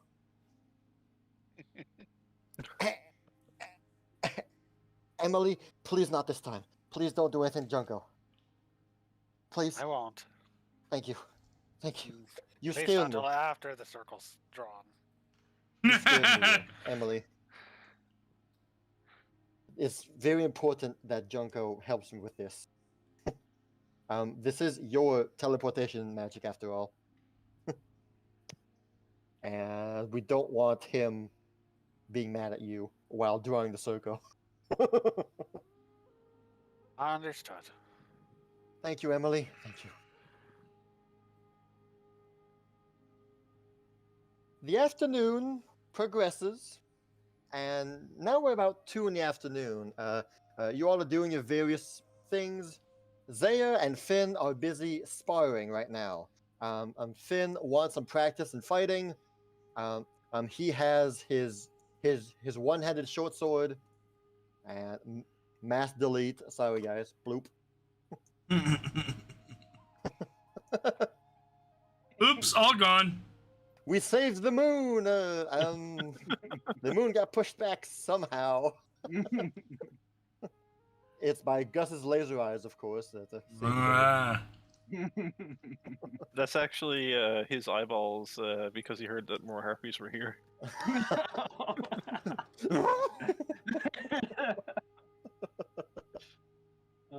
Yes. Okay, here we go. Let's see. Finn's right here. Finn doesn't have a token. Here, let me just. Celestra, NPC, Finn, he's here.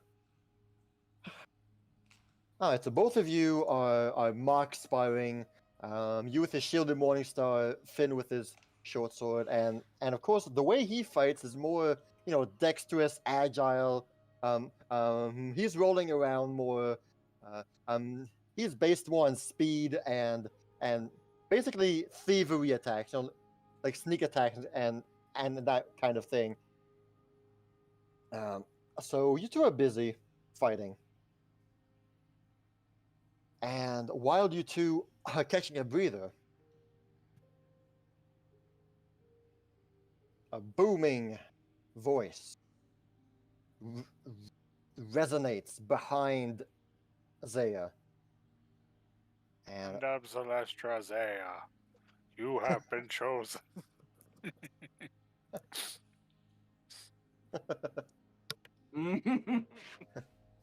you have been chosen. Not again. Okay, now where did I even put him?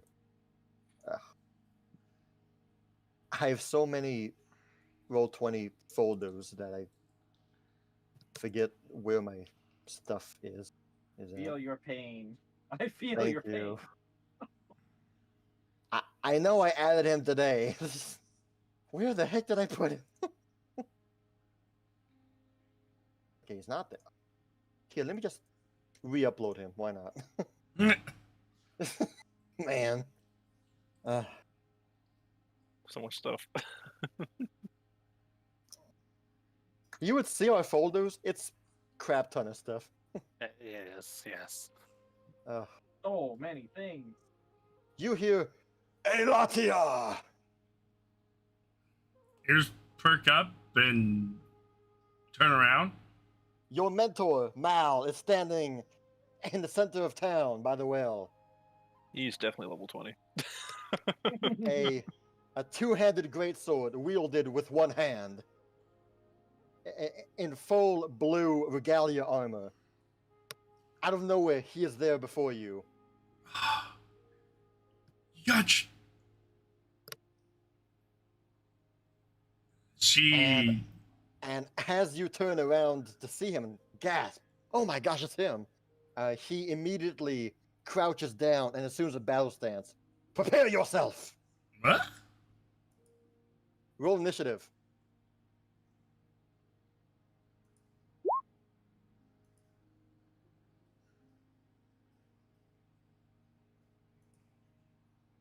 Are any of us nearby, or is it just? You all would have heard the shout, and wherever you guys were in town, you would have all be like, "What the heck was that?" Well, y'all know her last name, so. Yeah, Elatia.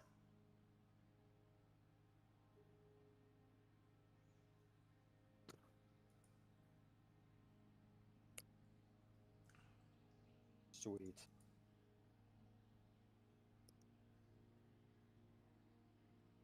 All right, got this right.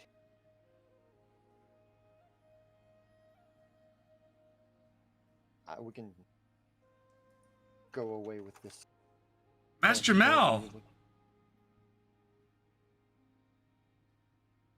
We speak after the test. He has his greatsword in one hand.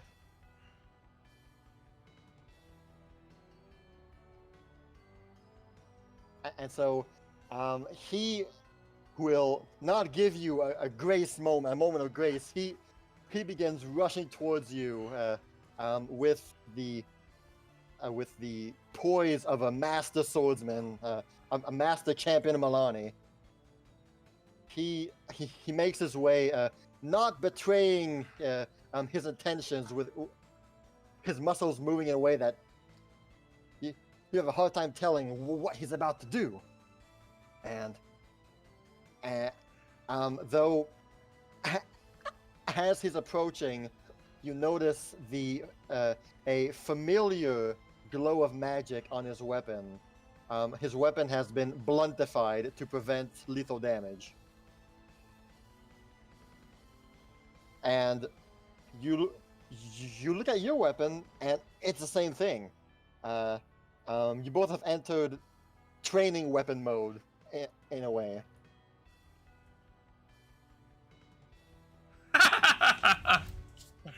Oh, come on.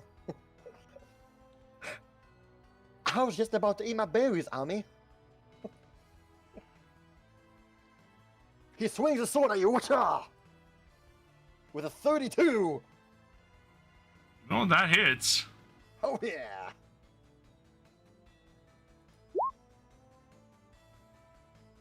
Reactive shield. You snap your shield in place just to take a blow, avoiding the hit the last second. You raise the shield to gain the shield's AC. What's your AC with the shield? It's 30. It still hits, but Alright, well, unfortunately, you can't do 2 reactions in the same round. well, that's I wanted to reduce the damage. The shield reduction, the damage reduction can only happen when you already have a shield raised, and that's Okay. a reaction also, I think. Yeah, the triggers while you have your shield raised, Okay. you would take damage. That's all right. Sorry. So that'd be But- something she could do next turn, I guess. Yeah, totally. And so his magical greatsword just bangs into your armor, a resounding 15 points of damage. His speed and power, as usual, takes you off guard. But now that you're fully assessed, what's going on, it's your turn. Hold on. Hey, Latia. My thing is locked up. Hold on. What in the world? Why is it doing this? Hold on. Gotta close out Firefox. It's fine.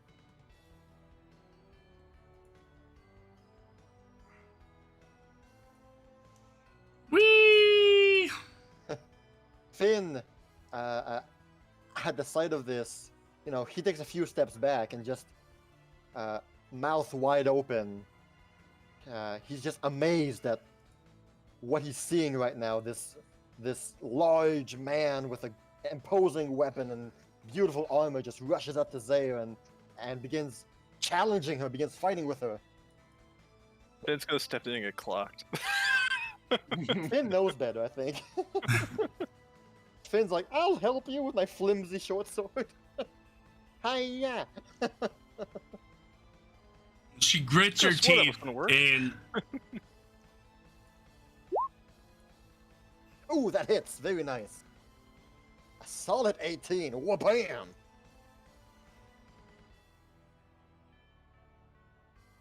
Ah, great. Well, just as his sword lunges towards the armor and crashes against the armor, you take the advantage, with the faster speed of your Morningstar to, as he zips by you to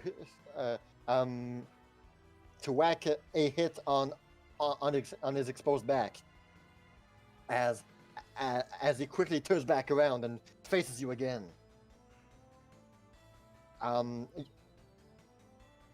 Keep going. Sorry. That one is not a hit though.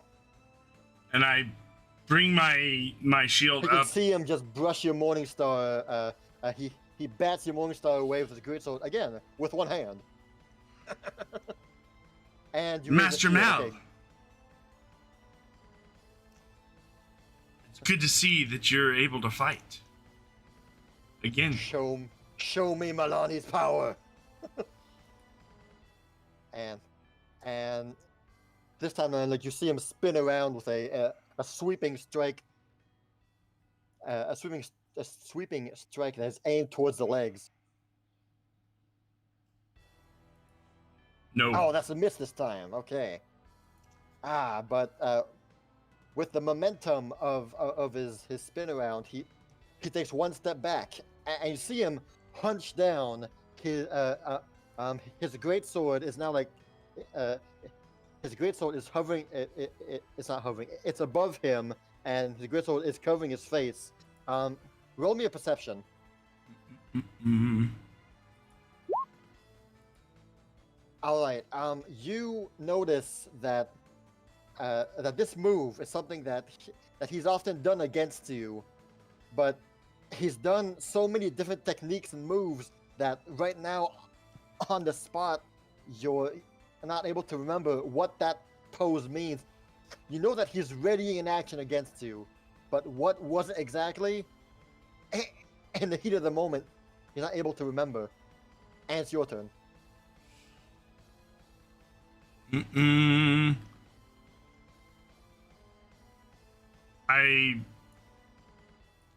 Wait, I don't even have to take a step forward. Ooh. Oh, wait a minute. Oh.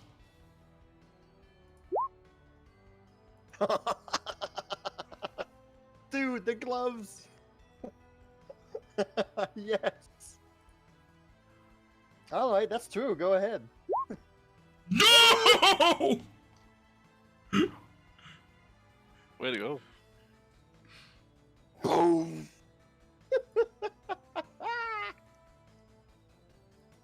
Oh yeah.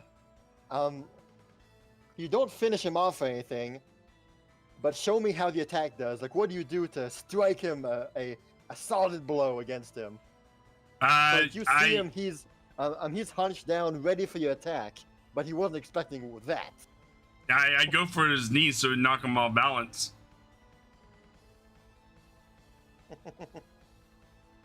Oh, great. So A sweeping blow to the. Yes. So how it looks like is that you see him crouch down a bit, waiting for you to approach, and you do approach. Just not the way I expected. No, in your previous training sessions, way in the past, like you would often, charge at him and try to attack him from the top, but he would always, find a way to avoid a parry it. So you feint, going for the top as you usually do, but immediately, as you see him begin to react, you just immediately duck down and whack his knees, and for 40 damage. Very nice. For 40 damage, that's awesome, man. So like you see his left knee, was not expecting that. He's like, oh, he falls down. Well done. Just trying to test out the new legs. Very well then. Let's see you test out this.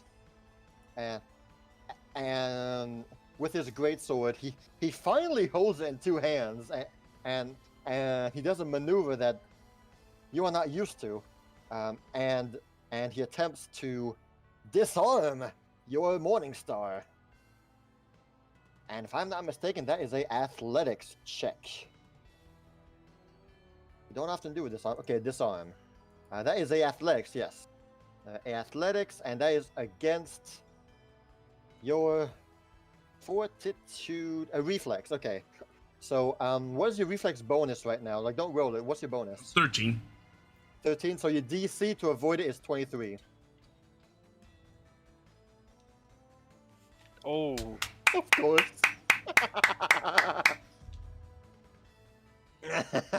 He has a plus 19. Well, okay. And then, why is that Finn attacking? I don't know, but it's not supposed to be Finn. So he goes to do his maneuver, but your Morningstar blow to his knee just like unbalanced him, and the the extra damage you did put an extra weight on his leg as he tries to maneuver, but whoa, he kind of slips a bit, but no matter. He quickly regains composure, and and will instead go for a simple strike against you again. No. No, because you have your shield raised. Uh-huh.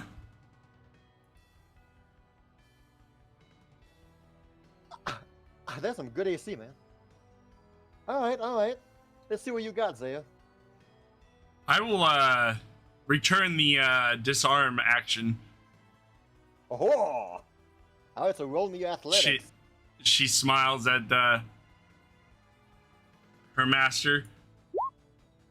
Oh! You rolled an 18. Yeah. That is a critical success on your disarm check. And so it says you knock the item out of your target's grasp. It falls to the ground in the target's space. And that is how we're going to end the combat. Tell me how you disarm him. I crack his because he's holding with both hands now. Yes, Correct. he is. So I crack one wrist with the Morning Star. I go underneath his both of his hands and crack it with the back of the Morning Star. Awesome. And I lower my Morning Star to his face for Milani. So while you're doing this disarm maneuver, like he tries to, get away from it, but when your Morning Star hits his hands, so with his reaction, I mean, the sword gets sent flying in the air and it just thuds in the ground beside him, blade down as it stabs the ground, and you have his Morning Star, next to him for Milani, and Mal looks just his eyebrows raised a bit. He looks at his sword. He looks at you, and you see a wide grin on his face as he begins laughing, like laughing with joy. A very hearty chuckle for a bit there, as I've learned from one of the best. he looks in your eyes and says, "You do not disappoint." She puts her Morning Star up and offers her hand. He will stand back up. He will clasp both of your shoulders. Ah, finally, we meet again. Just heal some non-lethal damage. You see the bruise, the torn cloth on his knees mends a bit, and whatever bruises he has gets removed. And as you two are sharing a moment, Finn's just beside you guys, mouth wide open. That was awesome! Mal, once again, Finn. You guys met months before. He eyes Finn up and down. Strong young man, it seems. He looks like. He's getting stronger. We have much to talk about. I would love to hear of your travels, of your adventures. Well, we have a city hall we can sit down and discuss. And it's at this moment that you notice, you notice your other companions. They're like surrounding you guys, watching you guys fight.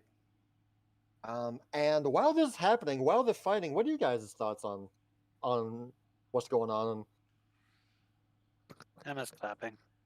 She's just giving a nice big clap. I'm giving props and thumbs up. Emma's kind of scratching her head a little bit. Oh, I don't think he's met you guys. This is Master Mal, my mentor. The only time you saw him, or you saw a lookalike of him was during Zaya's birthday. There was a hologram of Mal wishing her happy birthday, but he's a lot more imposing in real life. I mean, look at him. I mean, just damn, son. He looks like the Fjord from Fullmetal Alchemist. Yeah. Dang it, you're right. That he does. Dang it, you're right. He's ruined now. The NPC's ruined. Cannot Actually, unsee. that makes him pretty I imposing. mean, yeah, it's like it kind of fits the imposingness. It really does.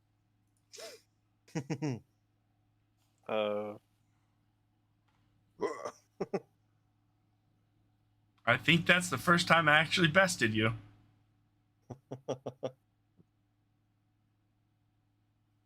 I swear it will not be a habit.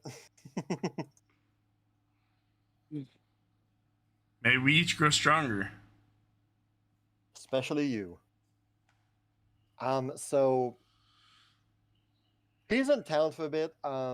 He mentions that he was in Rockfall for business and is making his way further west, and he knew that he was nearby your place, and he figured, hey, let's go see Zaya. Where You know, is she-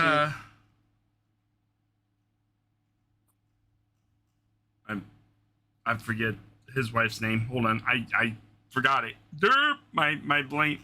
I made the characters and I forgot the name. Wait a minute. Oh no. Let's see here. Zell? Mal and Zabeth. Zabeth. Okay. Yeah, Zabeth. with a Z. I had to look at our Discord chat. Kuma was like, "What?" I know. Yes, I Zabeth. it was an uncommon name, so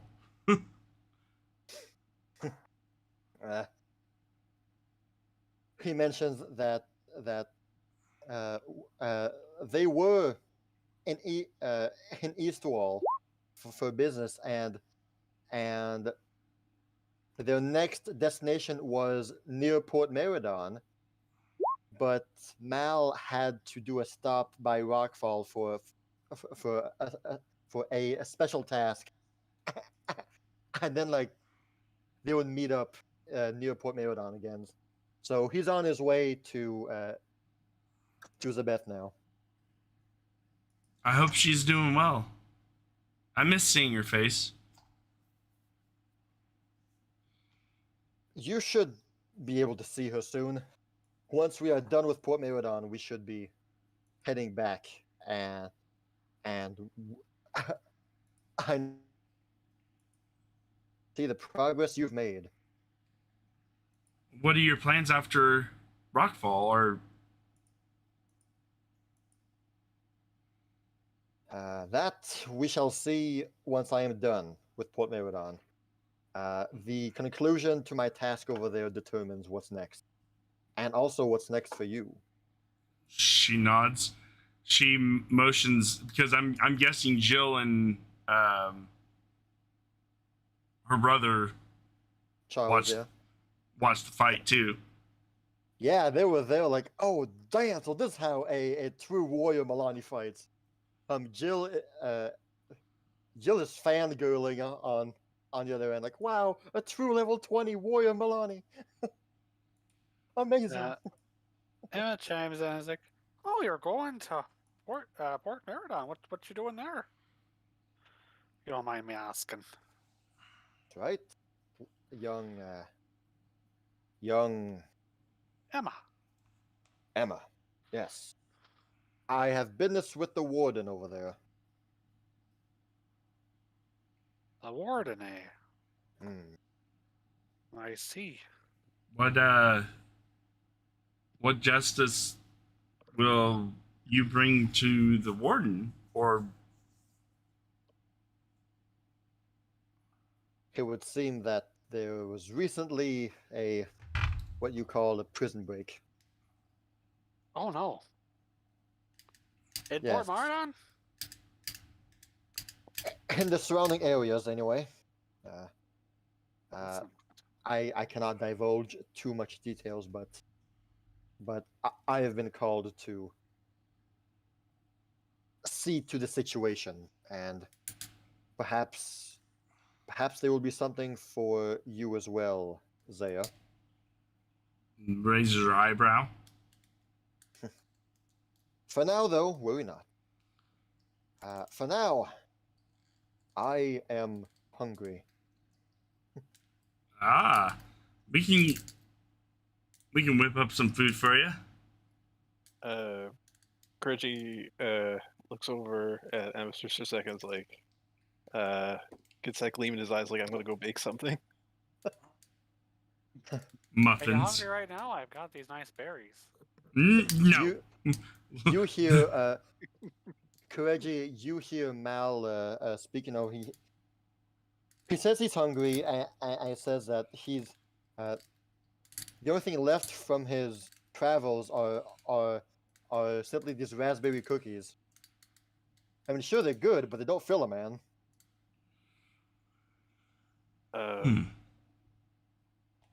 Where'd you get those cookies?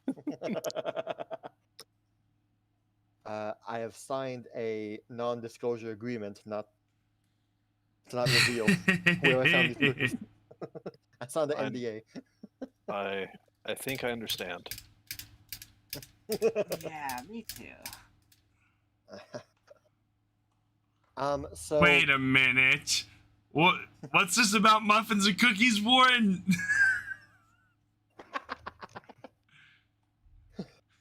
moving on.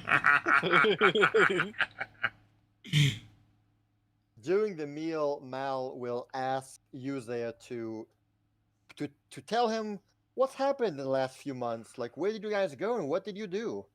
And you are like, you can share as much detail as you want, or keep as much for yourself as you wish. It's all up to you. Well, I've already told them about the armor pieces. Yes, you have. I'm pretty sure that's what the letter. Yeah. It was. If I remember correctly, yes. Also, it's not just us that knows about it. Zaya spilled the beans again. Well, she trusts. Don't worry. She Zaya trusts this man with his life, with her life. Worry not. He is not. He is not, as far as you know, a other Zani. And I tell him about our adventures in Kain and meeting the dragon there. Awesome. He listens to you with a unbridled attention. Like, he does not lose your gaze. He eyes at you intently and sometimes looks at your companions here and there. Nods along. While he's listening, I hand him a bag of popcorn. This might help. Ooh. And then Gladly. we get to even more serious stuff with the Grey Malady and how we've collected more of the armor pieces, and we're trying to decide whether to destroy them or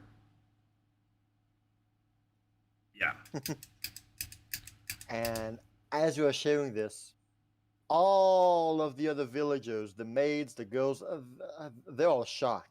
What's going on with our village? I never said anything about.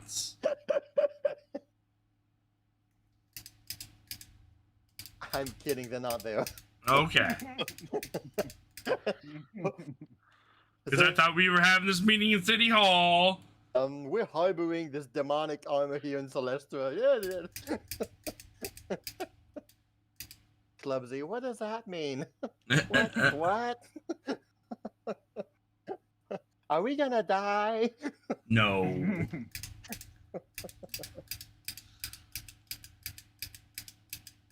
All right. So, once you finish your stories, he will be quiet for a bit, with his arms on his legs, staring at the fire and slowly chewing his food. And he will end up by saying, "Seems like you've already led quite the adventure so far." Oh, I also forget to I let him know about a promise that we've made to a certain dark elf. Ah, yes. All right. So, does Amethyst have anything to add about that? Mal will look at Amethyst if Zaya mentions Amy at all. Yep, we're supposed to try and save this man's wife from the demonic realm. And that's a innocent life that needs to be saved. Yep. He nods a low hum. A more noble task there is not. One truly worthy of Milani. Zaya, it seems you have grown surprisingly a lot in power since I last left you. It's only because of my teammates. You can definitely be proud of yourself. I, for one, am proud of the progress you are making so quickly.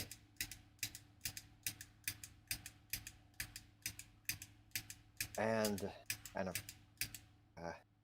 seeing you take on the task to raise a young man. Also, that's very noble of you. Though, I must say I am a bit surprised that one as young as yourself would be willing to take up this task of mentorship all so soon. It seemed like the right thing to do.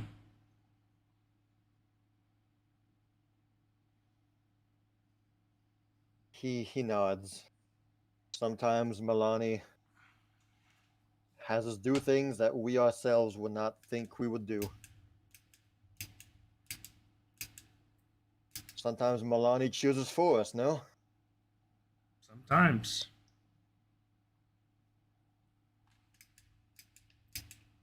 He will eye Finn up and down, you know. All the while, Finn just feels intimidated by this guy. You know, he's huge, he's powerful, he's brimming with holy energy. You know. Zaya lays a calming hand on his Finn's shoulder.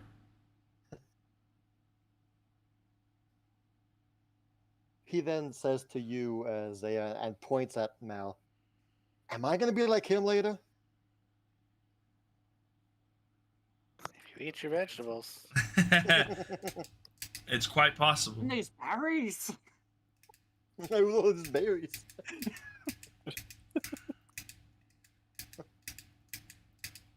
And Finn just, hot damn! Oh yeah! That is so cool. Finn will now be interested in great stores now. I want one too.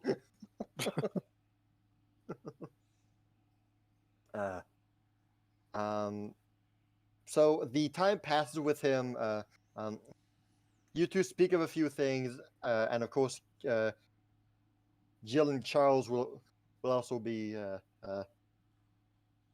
dialoguing with him, as he is quite of a, I mean, not literally, but he is kind of a legend in Milani circles. I mean, he's a big deal, you know. and you being his student is like, you are quite famous also. You are Mal's student after all. Damn. I tried to downplay that. It's nothing. And so time passes, and finally the time for him to resume his journey will begin. Will arrive. He will. Was only famous in the dancing world. And Kaineng, yes. She'll make your head spin in more ways than one.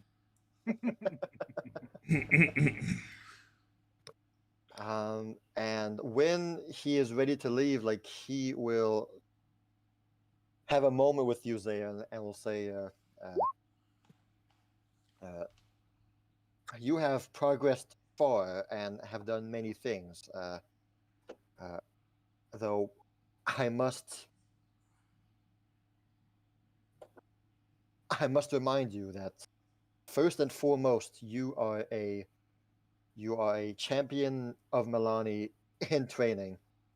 Nothing should be more important than your devotion to our goddess, to the liberation, the freedom of those who are restrained, those who are unable to free themselves.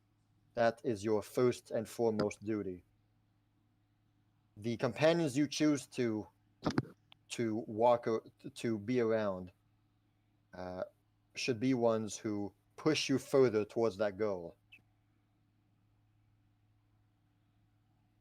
Remember this, Zaya.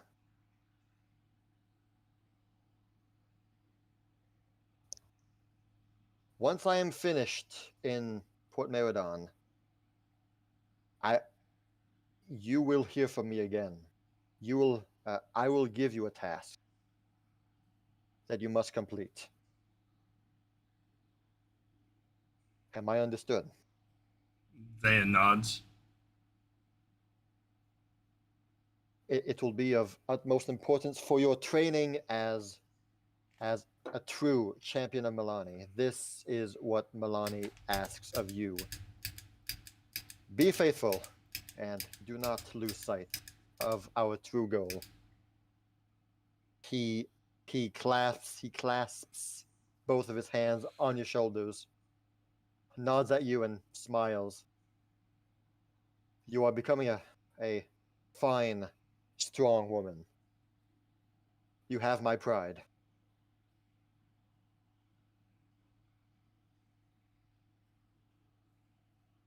For Manali.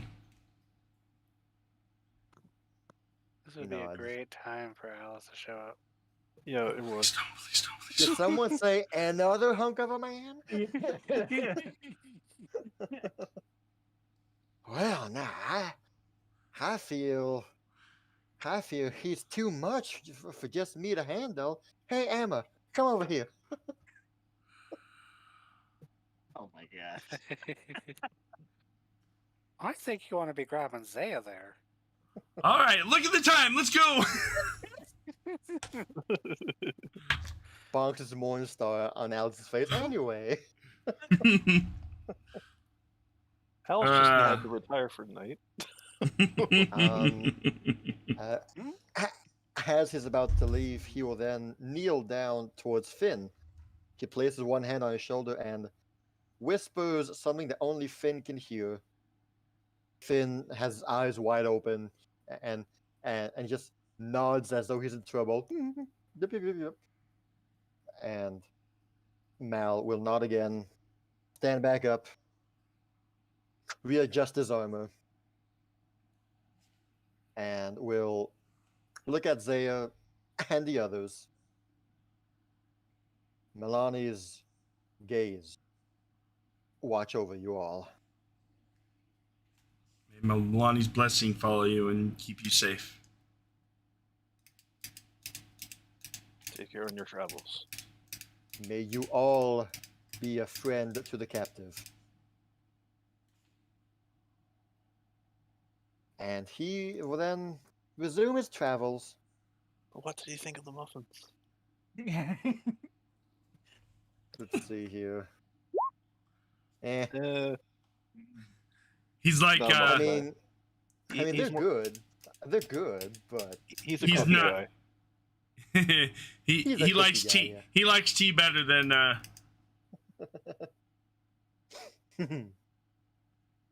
First master, now you. It's a thing with masters apparently. Oh dear. Am I gonna hate muffins when I'm older?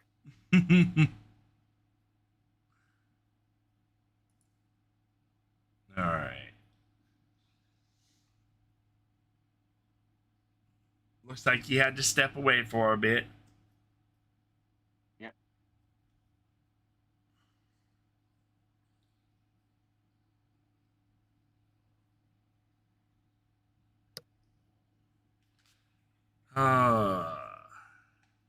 So what'd you guys think of my master? He's cool. Yeah. He's very big. That's, if you guys can believe it, that's one of the first times I ever bested him. Thoroughly. Well, I believe it. Zaya, why did you greet each other and then you fought? Hey, that was all him. He started it, so I mean, I ended it. Oh, sorry about that. No, you're fine. I don't understand why everybody seems to have to, like, fight their friends when they meet. Ami. Well, he said he was testing me, so we haven't actually sparred in years Okay. because he had the deformity in his legs due to a troll. I don't know if I told you guys about that. I don't think you mentioned that. So you went for his legs. How cruel. Right for his weak spot. You need those to walk, you know. I was just testing to see whatever repairs, because my dad couldn't help him. He had to go get him fixed magically somehow. Oh, so they're better now? I'm pretty sure that if he just took that hit to the legs, they're better.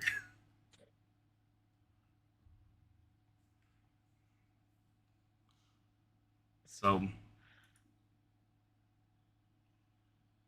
Oh, I'm just glad he didn't say hello to me. Ami. but did you say hello to him? Yeah. But see, no, if he'd said hello to me, then we would have had to fight. No, no, he's not like that. Like I said, he was. I'm guessing he wanted to see how strong I'd become since the last time we sparred. It's been years and years ago, and he didn't have his legs weren't better. He was still fighting with deformed legs, and he still beat me. Well, he must be pretty strong. Yeah.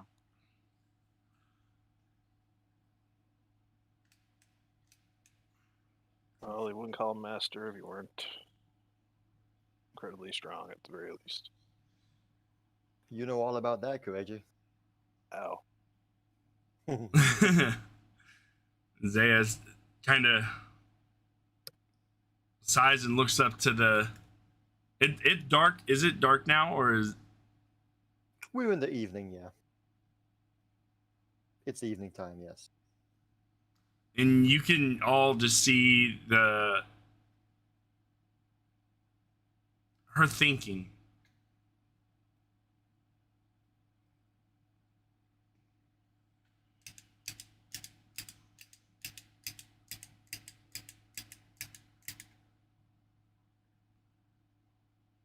Somewhere in the night sky, you see a very faint outline of a Chinese archer just floating in the sky. Bruh. It's just like, bro. Nice. No. Though you all notice a shooting star in the sky, Just streak from right to left.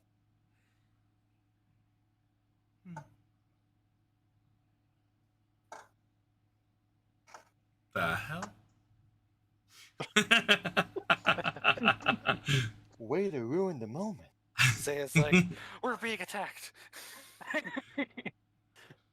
Everyone attack the walking plant. Oh. Finn will speak out and say, there was one time when the Raven Lord was teaching me that I was outside at night and we had noticed a shooting star, and the Raven Lord told me that in Kainan culture over there, it's customary that when you see one, you make a wish for the person to your left. Like, you wish something for that person, and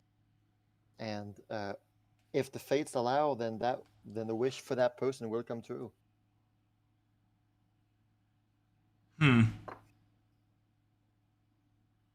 So, I guess Zaya glances to the left. And there's Kireji.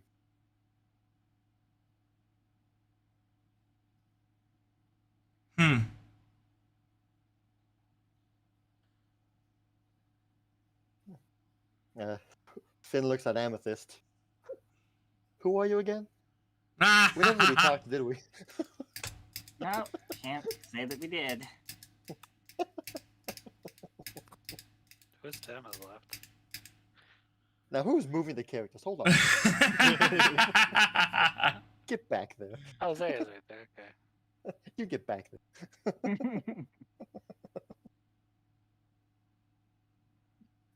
So Finn looks at you, Amethyst, and ponders for a few moments. Says, "Okay, got it."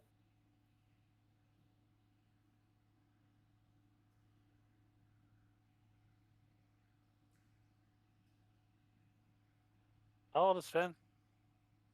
He is about 13. Okay. You might want to make sure your dress stays down. Just in case.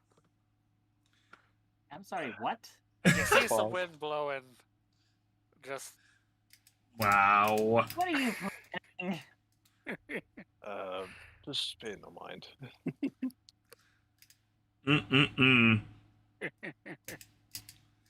Nobody thinks like you there, Emma. Well, actually, Why I not? beg to differ. I was gonna say... I know what And it she's was. gone. I beg to differ.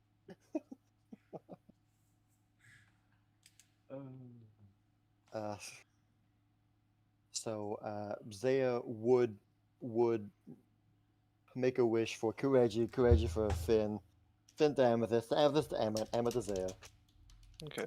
Whether or not you want to say something or not, or do it at all, that's up to you guys. Finn will, of course, look to Kireji. So, what do you wish for me?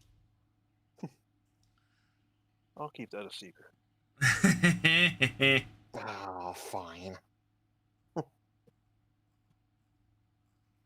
Fine, I suppose. Can't tell your wish or it won't come. That's how that works. Really? Yeah. Well, then I'm definitely keeping it a secret now. Finn probably eyes him like, you evil. I know what I wished for. The wish will come true. The next morning, Emma will wake up with a beard. Oh.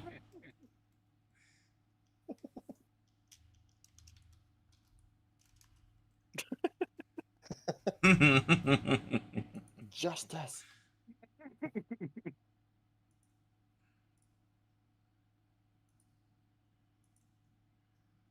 Great.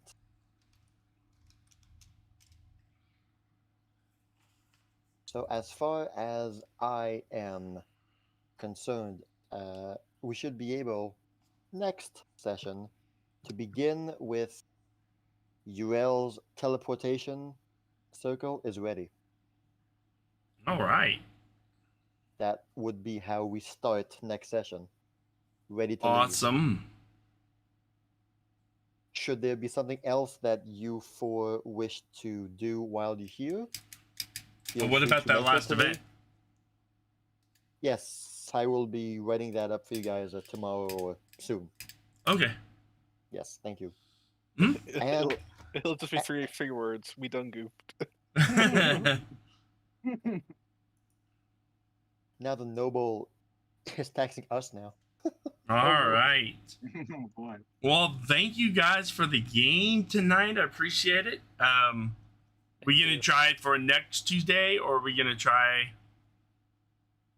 I suppose now we're kind of looking on Ray's days off, since we know that Saturdays can't be done right now for all of us. Yeah. So I mean, Well, I the mean, I 2 could do days it that Ray has. Well, you can, but after Kumo work. can't. Yeah, I don't need to have a day off. I could always just do it. I get off at. I have the evenings off now, so Oh dang! yeah, I only work morning shifts. Hey, cool. Okay. I just can't always stay up this late. No, Yeah. It I depends mean, on. well, that's cool then. So, am I hearing that right? That no one has time constraints? Sort of, almost. So far, So far, if I work 16-hour shift, I'm not gonna be able to do anything that night. Yeah. very understandable. I wouldn't want you to do anything that. Oh. Well, Yeah, my main constraint is I can't be up. It's usually past 11 all right. on weekdays. That's not Friday, so We Fridays just are fine. Saturdays are fine. Sundays are not for late. If we ever do plan to do it on a Saturday, I can possibly do it if we start earlier, rather than 7, maybe 5. But I would have to leave by like 9:45 because I What work about at 11. Friday? That's the same. My days off are actually Monday night and Tuesday night. Monday, Tuesday. Okay. So Mine are Sunday and Monday. so those will be your like longer nights. yeah. Yeah. So, I'm with what Kumo and Ray just said. Monday, Mondays. like next Monday. If Sure. yeah, that's fine. It's I this kinda feel yesterday they made me work until almost 11:30, and then I had a 4-hour training class that was almost 17 hours. Damn. So dude. I couldn't do crap that day. It sucked driving echo- home. I echo CheapPopMan's words. I don't know how you do it. We're Because- just gonna see like on your webcam. We're just gonna see nothing but like a wall of cans of Red Bull. Jump. I do admit I drank like 4 cups of coffee and like 3 bottles of 20-ounce Mountain Dew that day. Ooh. I hope it doesn't become a habit. So, all right, guys, thank you all so much for joining us. I really do appreciate it. Please go check out Zero, who hosts or controls Dungeons and Dragons and Driving, and Snowy Phoenix Games. He is also a streamer. Their links are down below in the description. Thank you all so much. We will see you guys next time, which is sound like Monday for this group. So we'll see you guys then. Take it easy. Bye. Bye.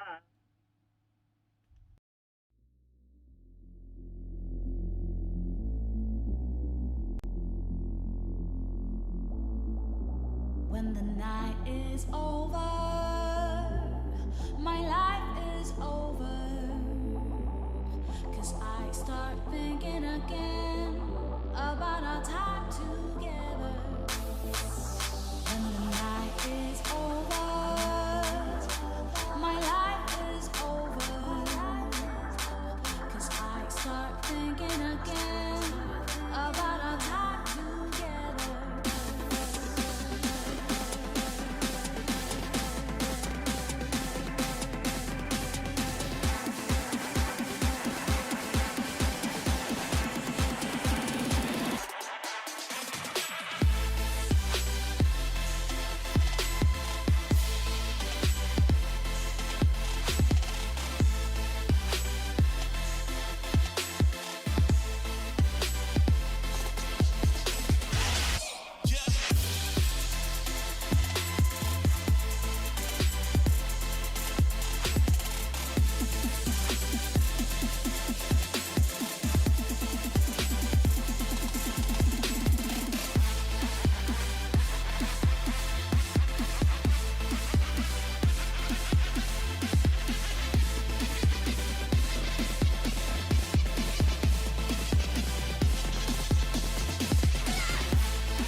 start thinking again about our time together.